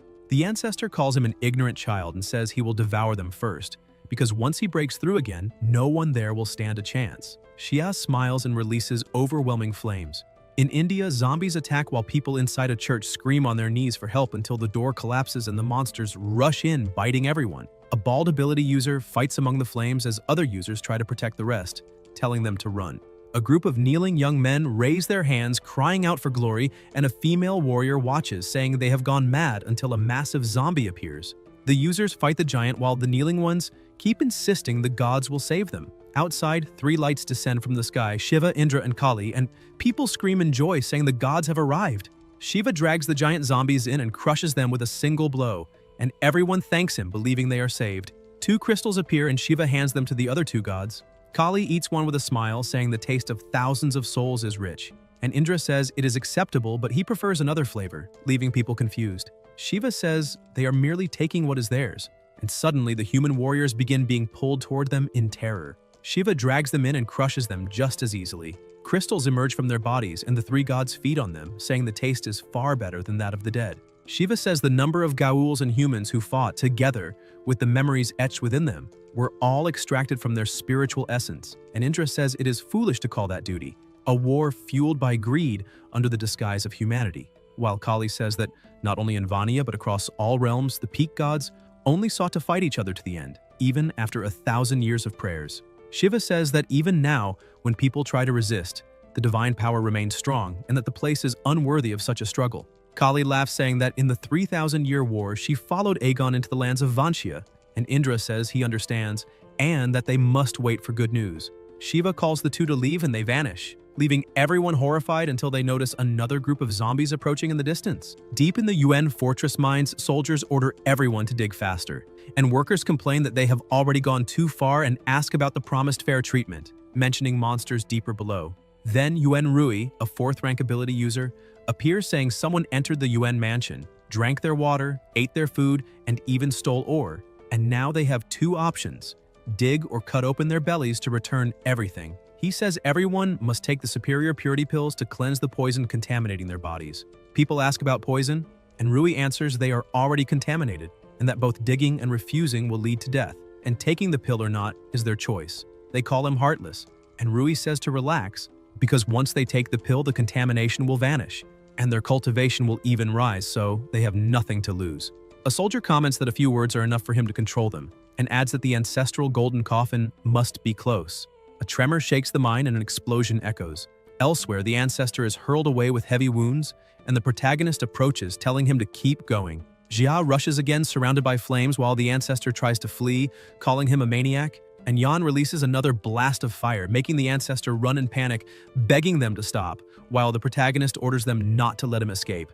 More explosions occur, and a voice asks what is causing so much chaos. The soldier replies that he heard Ying capture a fourth-layer user to sacrifice to the ancestor, and that, judging by that sound, the ancestor must be absorbing the power now. It is an extremely overwhelming force, and the ancestor will certainly reap immense benefits this time. Such dominant energy can only mean great gains.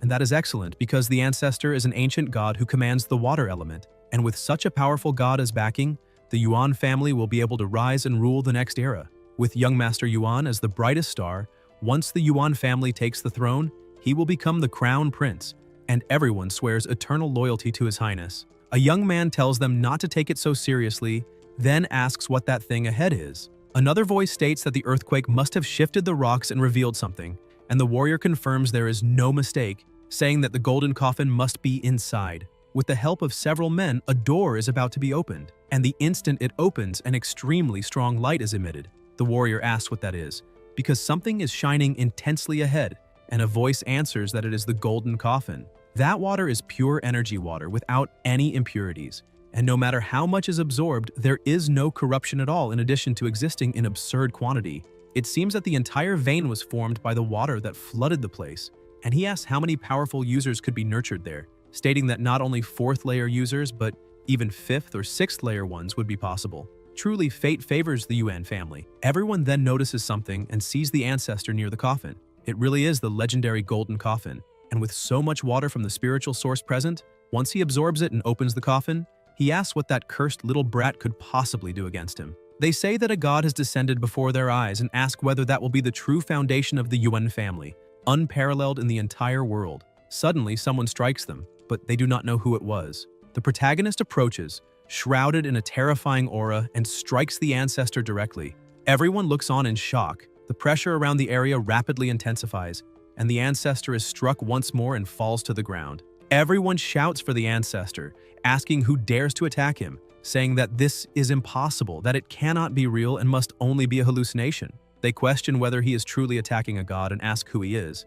Zia comments that pursuit battle from a moment ago helped him understand that memory fragment. Yan uses the fire steps and explains that when the soul body, Yang Xia, dispersed, it left behind a memory fragment treasure, and that it was necessary to keep fighting and leveling up to unlock them. The fallen ancestor calls him a little thief for daring to act so wildly and orders him to obey, stating that once he absorbs that water from the spiritual source, his injuries will be completely healed and everything will become his. The protagonist moves a finger and the beast prison appears, ordering them to gather. The waters begin to move and converge, while the ancestor shouts for him to stop, saying that all that water belongs to him and that this must cease immediately as the people around cry out for the ancestor. The soldier asks how he dares steal from the Wayne family, and the warrior beside him says that this is extremely dangerous, that they must not approach and need to attack using a treasure. The soldier activates the mirror and a mirror soul light is emitted. He bites his finger, pours his own blood onto the mirror, and orders the Jade Beauty to emerge, commanding her to eliminate the boy and save the ancestor. The Jade Beauty moves at high speed, but the protagonist summons several flame birds, and the birds charge straight at her. The Jade Beauty begins to shatter. Then, some items start to move and the warrior summons the Lotus platform, which appears before them. Xia observes and realizes they are coming toward them, but Yan blows them up with ease and says that this is fun and exhilarating, stating that even without holding back, he will drain every last drop of that water. The warrior orders all the seeds to attack at once. The seeds rush toward the coffin and the ancestor shouts for them not to damage the golden coffin. The pressure in the area continues to rise. The protagonist watches the seeds approach the coffin and incinerates them completely. Then Jia burns the artifact in the warrior's hand with seething flames. Meanwhile, all the water continues to be drained into the tower, and the ancestor remains fallen on the ground, desperately crying out for his source. The coffin begins to tremble, and the warriors ask what is happening, questioning why it suddenly became so cold. Yan asks what exists inside that coffin, and the ancestor replies that, according to legend, inside the golden coffin are the bones of a celestial being. and that whoever obtains them can enter the gate of heaven and attain the title of golden immortality, which is precisely why, all these years, it has been so coveted. The coffin continues to shake violently, emitting a strange sound. The protagonist asks where he heard that legend, and the ancestor counters by asking whether it was not he himself who told it to him in the first place. Then insects begin to pour out from inside the coffin, and there are many of them. The insects crawl into the mouths of some of the men, and their bodies begin to undergo strange reactions until they are reduced to nothing but bones. The others panic and start to flee, but they are also caught by the insects and end up reduced to bones as well. The warrior activates a barrier and tells them not to come any closer, stating that it worked and that the insects cannot enter. They remain still for a moment until the insects begin to break through the barrier, and the warrior is devoured by them in the same way. The protagonist observes and remarks that they are vile and venomous. Some insects approach from behind him, but Jia immediately notices and releases his flames, asking whether they possess resistance to fire. More insects continue to approach in terrifying numbers, and a voice murmurs about plasma and spiritual energy. Yan states that if those insects are allowed to spread, the consequences will be disastrous and that they must find a way to stop them. The bird envelops itself in an astonishing aura and charges at the insects, releasing the soul-destroying thunder of the heavens and striking them head-on. Even so, the bird senses something is wrong and watches closely, because despite the attack, the insects are still able to advance. The bear asks what kind of cursed insects those are, saying that not even heavenly lightning has any effect, and that their resistance to lightning has clearly increased. The bird then uses another ability, 1,000 thunder cages, unleashing absurd power and overwhelming pressure. People who were fleeing from the insects are struck by the lightning, as are soldiers on the other side, and the mine road is completely sealed by electricity. A soldier says they need to report the situation to the clan master, while another voice claims that something abnormal is happening inside the mine. The insects continue to move until they are struck by the lightning, and the remaining ones pause for a moment before advancing toward the mine. An arrogant voice declares that they dared to resist and that all will be devoured. The insects enter the mine, and even as they pass through the lightning, remain completely intact. The bird asks whether those insects truly can consume its lightning and urges them to act quickly, saying it cannot hold out much longer. The bear replies that it will help. Meanwhile, the ancestor lets out a sinister laugh, and insects continue to pour from his mouth. The protagonist releases flames at them. The bear charges straight at the ancestor and declares that the body of that cursed guardian has become a breeding vessel for insects and that he will eliminate him first, but the ancestor blocks the attack. The bear keeps pressing forward, his eyes beginning to emit power, and he finally manages to strike the ancestor, telling him to look at himself and declaring that he will sit on him and crush him. The ancestor asks how he knew the legend of the golden coffin and declares that this is the true legend of the golden coffin. A woman is summoned and releases a tremendous aura. The ancestor remains fallen on the ground as the woman causes explosions all around, looks to the side and smiles, revealing herself to be the goddess Kali. An item approaches the ancestor's head, enters his forehead, and he reveals that it was she who implanted the insect egg into his body, controlling his will ever since. He never realized this and continued searching for the magical artifact she left behind until the long-awaited day finally arrived, the breaking of the coffin. The ancestor releases mana around his body, gathers insects in each hand, and declares that although he cannot withstand even a fraction of the power of the original body, this is already more than enough to eliminate a small fry like that. The protagonist comments that no one would have imagined that the insect mother Kali of Shindu would hide there for 1,000 years using a double, and states that if he had not encountered her by chance, she would have caused an immeasurable disaster in Yanxia. The bear reacts furiously, asking whether he dares insult the director and vowing to tear his mouth apart. He charges again, and the ancestor asks whether someone like him truly dares to block his path. The bear calls him a pervert and says he will eliminate him once and for all. Daji explains that the mother insects do not fear water, fire, or lightning, that they devour their own energy and are extremely evasive, but that they are not insects without weaknesses. Jia asks what the proper method is. The fox replies that it is the triple flame of transcendence. The divine flame of the great Lao Jun's furnace is a supreme fire, capable of melting not only insignificant insects but even stars and galaxies, and it can also summon the Red Child, the natural nemesis of that insect mother. However, the Red Child is arrogant and rebellious, one of the great demon disciples, and it will not be easy to subdue her. Yan states that thanks to the spiritual lamps he ignited, he can absorb everything that happens in all sectors of the prison whenever he wishes, and that after observing the Red Child, he has already found a way to make her obey willingly. Inside the Beast Prison, within the second level, Daji states that this is true, that the director really can make the red child kneel, but she emphasizes that madness is something childish throughout the world and that even threats to life may not work, then questions how he intends to deal with her. The protagonist says that he is starting over, and the fox asks what he means, questioning whether he goes crazy at certain moments. She looks to the side and the child says that now it is his turn, asking why he is still not moving and whether he wants to lose his life. Beside them, demons with an absurd aura appear, bringing a hand close to her head. Daji watches in silence until the demon reveals a card. The fox is surprised when she sees it. The child comments that he drew the Joker, and the two begin laughing loudly together, while Daji realizes that they were playing cards. She asks what this means and whether he really thinks that with just this he can make the red child submit. The child says that now it is her turn to draw a card, but then notices someone large approaching, and it is the protagonist, commenting that he has ended up reduced to playing Joker tag with some incompetent soldiers and asking whether that is not boring. The child asks how he dares spy on her, and Xia provokes her by asking whether the sacred baby king is afraid of being watched. The child asks what he is doing there, how he dares enter that place, and whether he is not afraid of being reduced to ashes. Yan tells her to relax and not get so angry, saying that he also plays with fire, that his fire is different, but that in the end, they are both artists of flame. The child asks what exactly he wants. The protagonist answers that he already said it and states that he only came to play a little with her. The child, irritated, asks who would want to play with him, orders him to leave immediately, and says that she is not like those useless brats and will never bow to anyone. The fox comments that this is not good at all because the child is clearly irritated.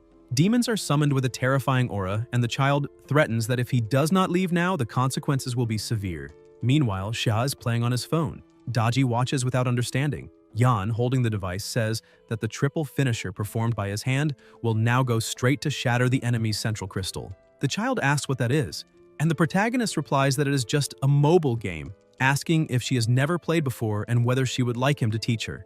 Inside the cave, lightning spreads in all directions. The bear says that he cannot hold on any longer, while the bird continues dealing with the insects. Injured, the bear asks to be saved, and the ancestor asks whether that is that human and whether he really thinks he can save him. The ancestor says that he had prepared an enormous amount of spiritual energy, planning to absorb it as soon as he left the coffin to recover his strength, and questions how everything disappeared without leaving a single drop. He states that he does not care, because those two general rank beasts are more than enough to feed on, and that after that he will devour every living creature there, wanting to see how that boy will dare to face him. A powerful aura is summoned. It is the red child with her demons, who advance and manage to defeat the insects. The demons attack together and the bird watches, realizing that the insects did not even manage to react. A violent explosion occurs, and the men inside the mine comment that there are lightning, thunder, and even fire, asking what is happening inside the cave. The ancestor questions whether that is real, asking if they are yakshas, incarnations born from true fire,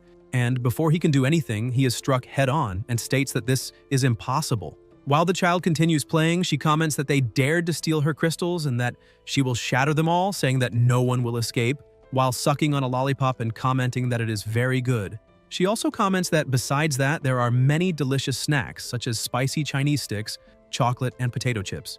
The protagonist replies that, of course, saying that this was how they got rid of that bastard and that things have calmed down outside, stating that he will bring them for her to try. The child asks whether, besides this medicine, whatever it is, he also said that he has fun games, like Super Mario and Plants vs. Zombie, commenting that this is truly incredible. A demon asks what they are waiting for, orders them to sacrifice that trash as an offering, and commands the followers to attack the body that still carries traces of spiritual worm eggs and a soul mark, saying that they must follow the trails and show who controls it as proof of power. Anyone who dares to cause trouble in that territory will have to pay some interest before leaving. In the city of Chengdu, a woman relaxes inside a bathtub and comments that it has been a long time since she felt so at ease. Subordinates bring drinks, while outside several people are silently eliminated. The goddess declares that all the fruits of Chengdu are now under her control and that among them some have already ripened and are worth observing. She then senses something and smiles, saying that the spiritual worms have hatched, which is excellent because in the land of Yangxia, nothing can contain these worms. She comments that they can advance and devour every living creature and every trace of spiritual energy, wanting to see whether the boy dares to stop them, questioning how much strength he truly possesses, and saying that she wants to find out personally. Using the ancestor's body, the woman decides to observe more closely, only to be surprised when she realizes that there is a bear in front, a bird behind, and demons all around, making it clear that the ancestor is about to be defeated. In the bathtub, the goddess suddenly stands up and asks what that was just now, saying that luckily she cut the connection quickly, otherwise she would have been burned as well. Immediately after, she senses something wrong and begins to scream when she realizes that she is also being struck. The demons surge forward and attack everything ahead, easily defeating their targets and causing enormous explosions. The goddess asks whether they managed to trace the spiritual mark to that place.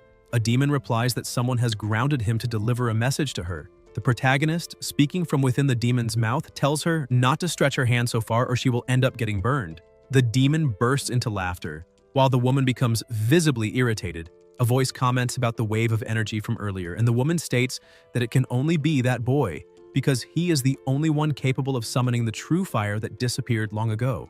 The ancestor beside her remarks that it seems he noticed her tricks from the very beginning. The goddess flies into a rage and says she will tear him apart. Someone nearby observes that his hidden cards are being revealed one after another, and that they should not confront him with brute force. The ancestor agrees, saying it is better to observe the movements of the other gods. The goddess says there is no other choice and that her face will never return to what it once was. Inside the cave, the child comments that the message has already been delivered and that she is going back to playing. Xia asks her to wait a moment, but the child tells him not to waste time, as her patience is limited. Yan summons a juice.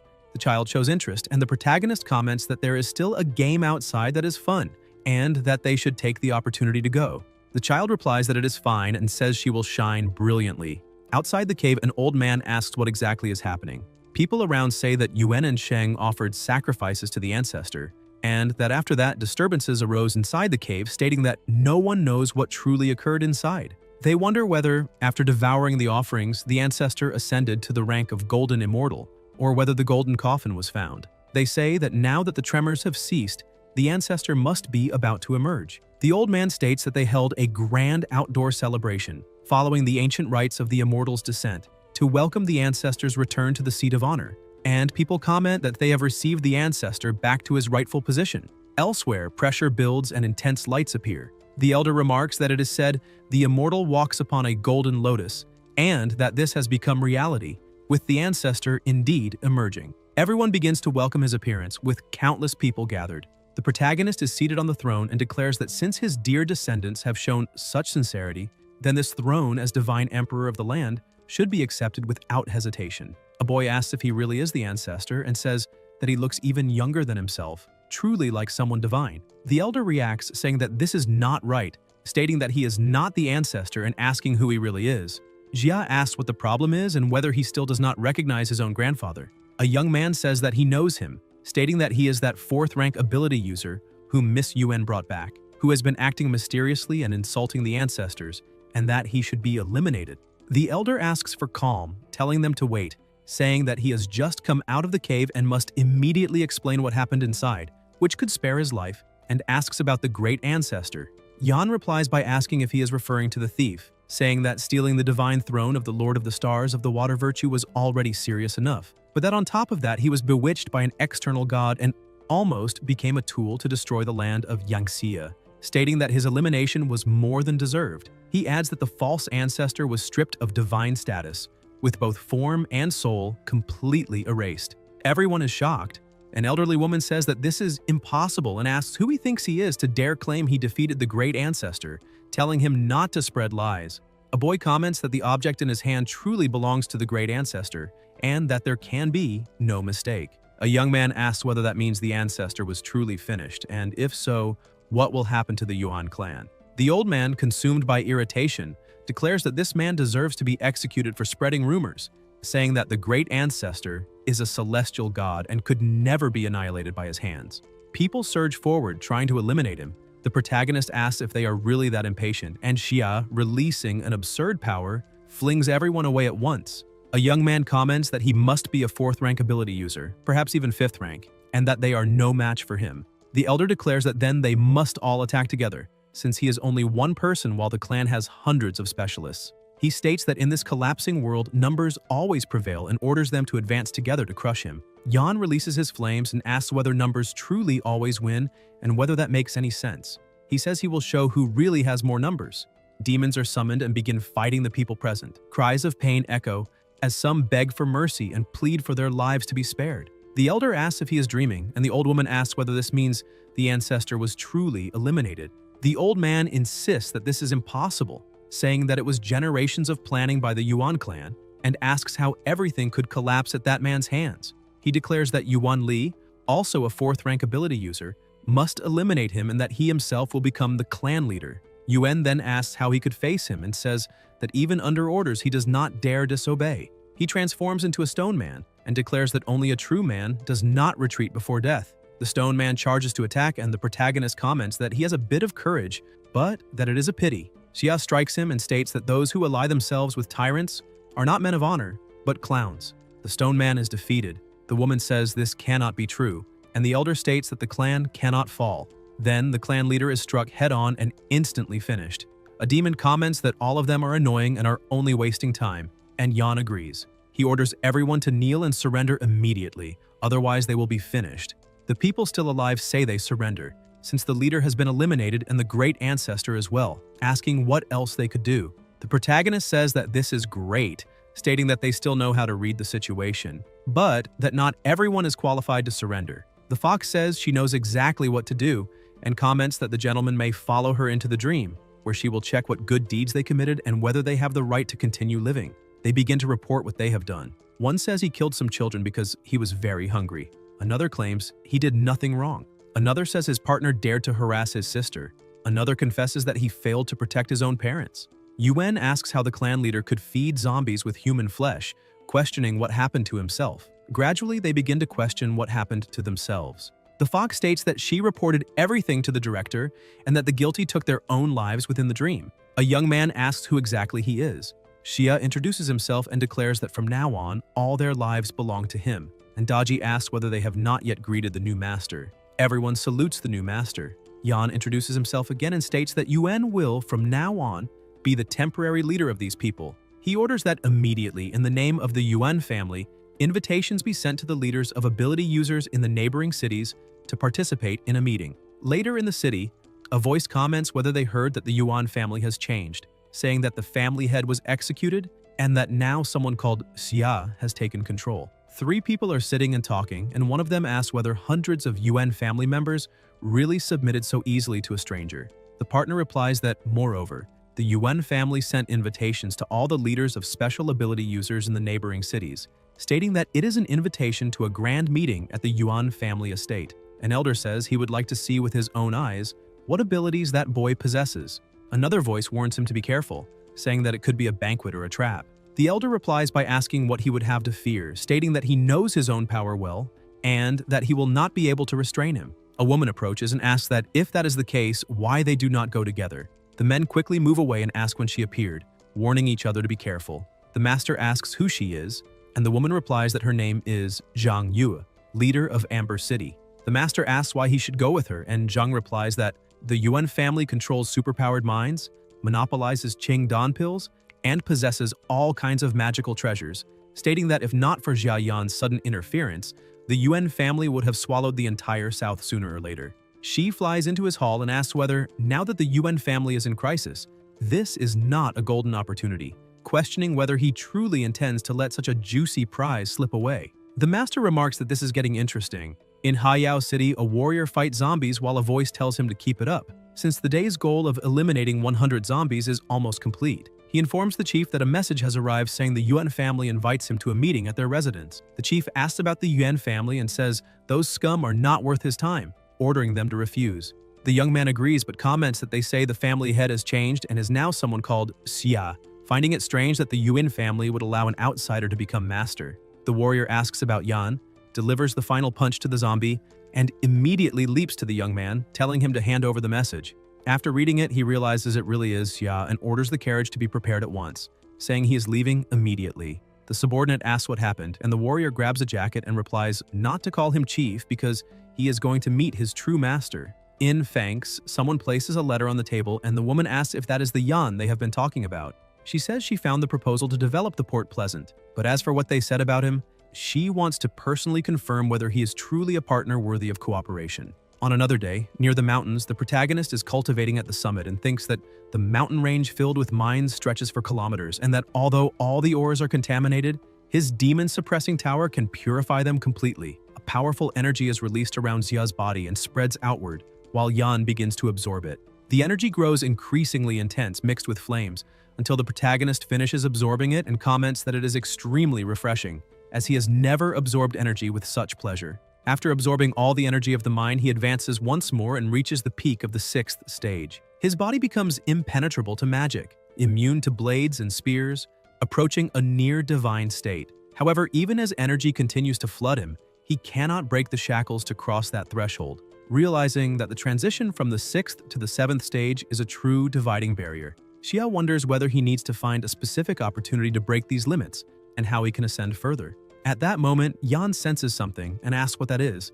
Thinking that, as expected, Xia's memory fragments have awakened. The fragment lights up and reveals the method to break the barrier, showing that the key is to undergo a battle of life or execution, because only that can connect body and soul and allow ascension to the 7th stage. The 6th stage is equivalent to the power of ordinary immortals, comparable to that of high-ranking generals. After absorbing the essence of Chen Shui and the remaining spirit of the Water God's card, another soul lamp within him ignites, and he then decides to check who is imprisoned in the next cell. On the 2nd floor of the cells, a voice complains that the jungle game is trash, saying he only steals lanes throughout the match and asking whether he is not going to help the mid lane. It is the child, playing on a phone, irritated that things are not going as desired. In the game, she chats with other people. The protagonist thinks that the red child is using his father, the Bull Demon King, to climb the hierarchy, and that it makes perfect sense. Undoubtedly, the being imprisoned on the 2nd floor must be an existence even more terrifying and powerful than the red child. Inside the demon-suppressing tower, he has already suffered an ambush by Jing's son and nearly perished from the red child's Yaksha attack. And the further he advances, the more powerful the entities he encounters, realizing that he must remain cautious. That blazing barrier should be enough to block any damage. Shea continues walking until he notices something to the side, seeing someone writing and reciting the conduct of a virtuous man. It is a young man who says that through tranquility the body is refined, through moderation the spirit is nourished, that one who does not understand detachment cannot reach the goal, and that one who does not understand stillness cannot go far. Cultivating virtue is based on a single word, stillness. And he comments that if he had understood this truth during the imperial examinations, everything would have been different. Yan assumes an attacking stance, and the young man says that it is the director's arrival, apologizing for the inadequate reception. The young man stands up coughing, and the protagonist thinks that he imagined he was heading into a fierce battle, asking if he is all right. The young man replies not to worry, saying that he is just a useless scribe, frail since birth, and asks for forgiveness. Xia asks how someone imprisoned on the 2nd floor could not be an important figure, saying that calling himself weak sounds like a joke, and asks for his esteemed name. The young man continues coughing and replies that the past can never return, and that whenever this thought arises, he apologizes, as he needs a bit of rest.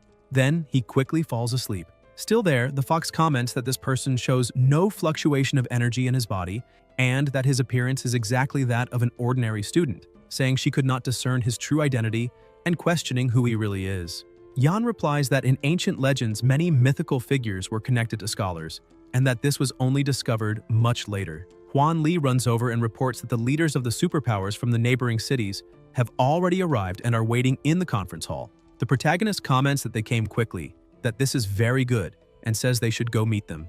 In the conference room sit Hu Yanqiang, Zhang Yue, Wan Hao, and Zhang Ruo Feng. Zhang releases her insects, which spread throughout the room. Wan asks what she's doing. Yue says that they are now on Yuan family territory, and that it is natural to fear that the walls have ears, explaining that the room is soundproof and that everyone can speak freely.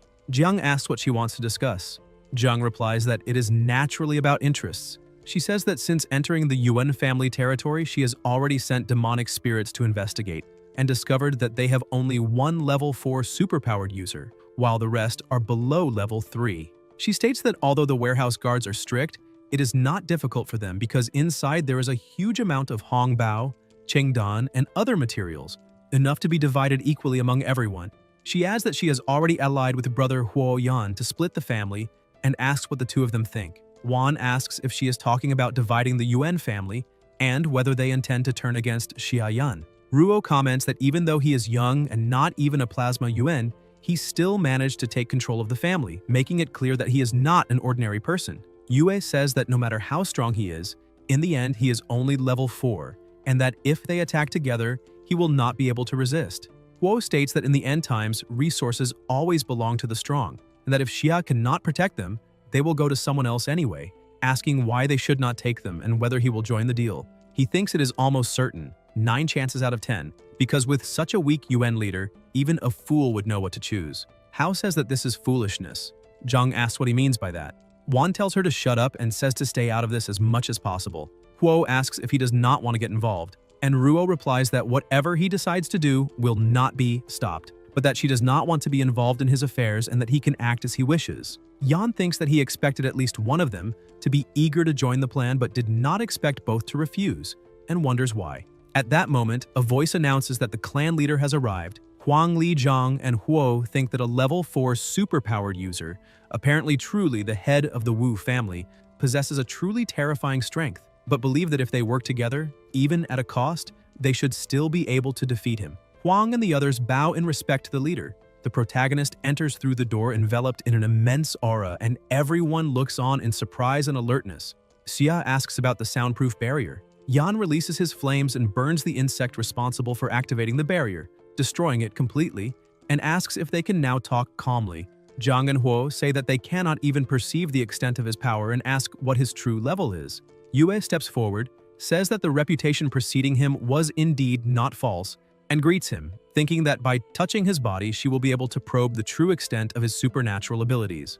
Wan stands up quickly, visibly excited upon seeing him, and says that it is really him, stating that he missed him greatly. The protagonist dodges the embrace and Hao ends up hugging Huang instead, asking if he has forgotten him and saying that he was the one who saved him at the auction. He claims that since that sudden farewell last time, he has been thinking about him constantly and remarks that he did not expect the tattooed man to turn into a zombie midway through the process.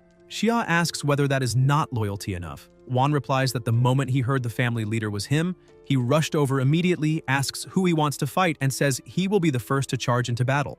Yan comments that he is a tough man among the digital ability users of Huber City, but did not expect him to behave so cowardly in front of Xia. Zhang asks whether the two of them already knew each other. Hao says it seems those two are plotting something, as if conspiring against the leader. Wan rips his Hulk-style shirt and says they should teach them a lesson first. Zhang releases her power toward him, and the two exchange blows at the same time. Huo also takes an attacking stance, transforming into a wolf and unleashing a strike that generates tremendous pressure around them. Yue watches and advances, while herbs appear in front of her. A woman appears asking why there is such a rush to leave. Zhang looks back, summons a leaf, and begins to fly, saying that if she wants to leave, no one can stop her because she is safe. Meanwhile, the others continue fighting, and Li comments that if the fight goes on, the entire house will be destroyed. The protagonist calls everyone and releases his power, emitting an extremely intense light that makes everyone fall to the ground at the same time. Xia asks whether they are already tired of falling to the ground. Huo, shocked, asks whether that was his doing. The woman beside him thinks that with a single move he made all four completely lose the ability to fight, while Yue wonders how strong he really is. Wan says that enough playing around, it is over since they were summoned, and asks what the orders are. Yan replies that the territories of all faction leaders are within Hanzhou, and that from now on, Hanzhou will be under his administration, with all laws and rules decided by him, asking if there are any objections. Wan asks what those laws are, and the protagonist replies that in this dark world filled with zombies and with supernatural abilities emerging more and more, it is necessary to unite everyone and establish clear rules. First, all ability users must be officially registered, with their powers and histories documented, and must obey orders when necessary. Second, labor must be organized in a unified manner to gather resources, protect ordinary humans, establish bases, and take responsibility for clearing zombie-infested areas. Third, a special squad of ability users must be formed, responsible for investigating strange events and powerful supernatural entities. Fourth, contact must be established quickly with capable leaders from the other provinces until the 5 provinces are united under a single leadership, with him as the supreme commander. Everyone looks on in shock. Zhang asks whether he does not intend to rule only Shangzhou and whether he wants to place all of China under his control. Huo comments that his ambition is enormous and questions why they should waste their lives serving that. The woman says that if he wants their loyalty, then he needs to show something truly valuable because the strength of ability users has already reached its peak, and even in the apocalypse they can still live well. Xia replies that this is natural. Something is summoned, and everyone is stunned to see an enormous quantity of pills, dozens of times greater than the stock of the family shops. Jiang realizes and thinks that the idiot who bought an absurd quantity of Shangqing Dan at the port was Xia himself. Yan moves his hand and everyone appears in another place. Zhang says that it must be fake, takes an apple, bites into it, and realizes it is real. a true fruit. She kneels and says that everything she said before was wrong, that she was blind, and that from now on she can follow him, even if only as a servant at his feet, doing whatever he wishes, asking only to be able to keep tasting that fruit. Huo says that this is shameful. The protagonist moves his hand once more and they appear in another location. Wan observes and says that spiritual energy is pure essence, 100% free of any pollution, and that with just a single drop, it would be possible to advance without pain. Hao perceives its value and says that he is willing to become a loyal servant, asking that he be granted 3 drops of that liquid, since even a single drop would already be enough to reach the 5th stage. Everyone is completely shocked and kneels before him. Wan calls the 2 of them bastards and asks whether they still want to steal his place as followers, ordering them to stand up immediately. The 2 reply that if the leader does not acknowledge them, they will not stand up. Huang says that he never imagined a clan leader could be so terrifying, stating that he not only possesses abundant energy resources, but also the ambition to unite the country and revive China, saying that this is the bearing of a true man. Xia asks whether those things are valuable enough to them. Ruo falls silent for a moment, recalling 2 people, and the time he asked them whether that boy everyone talked about was truly capable of saving the world, receiving the answer that he was.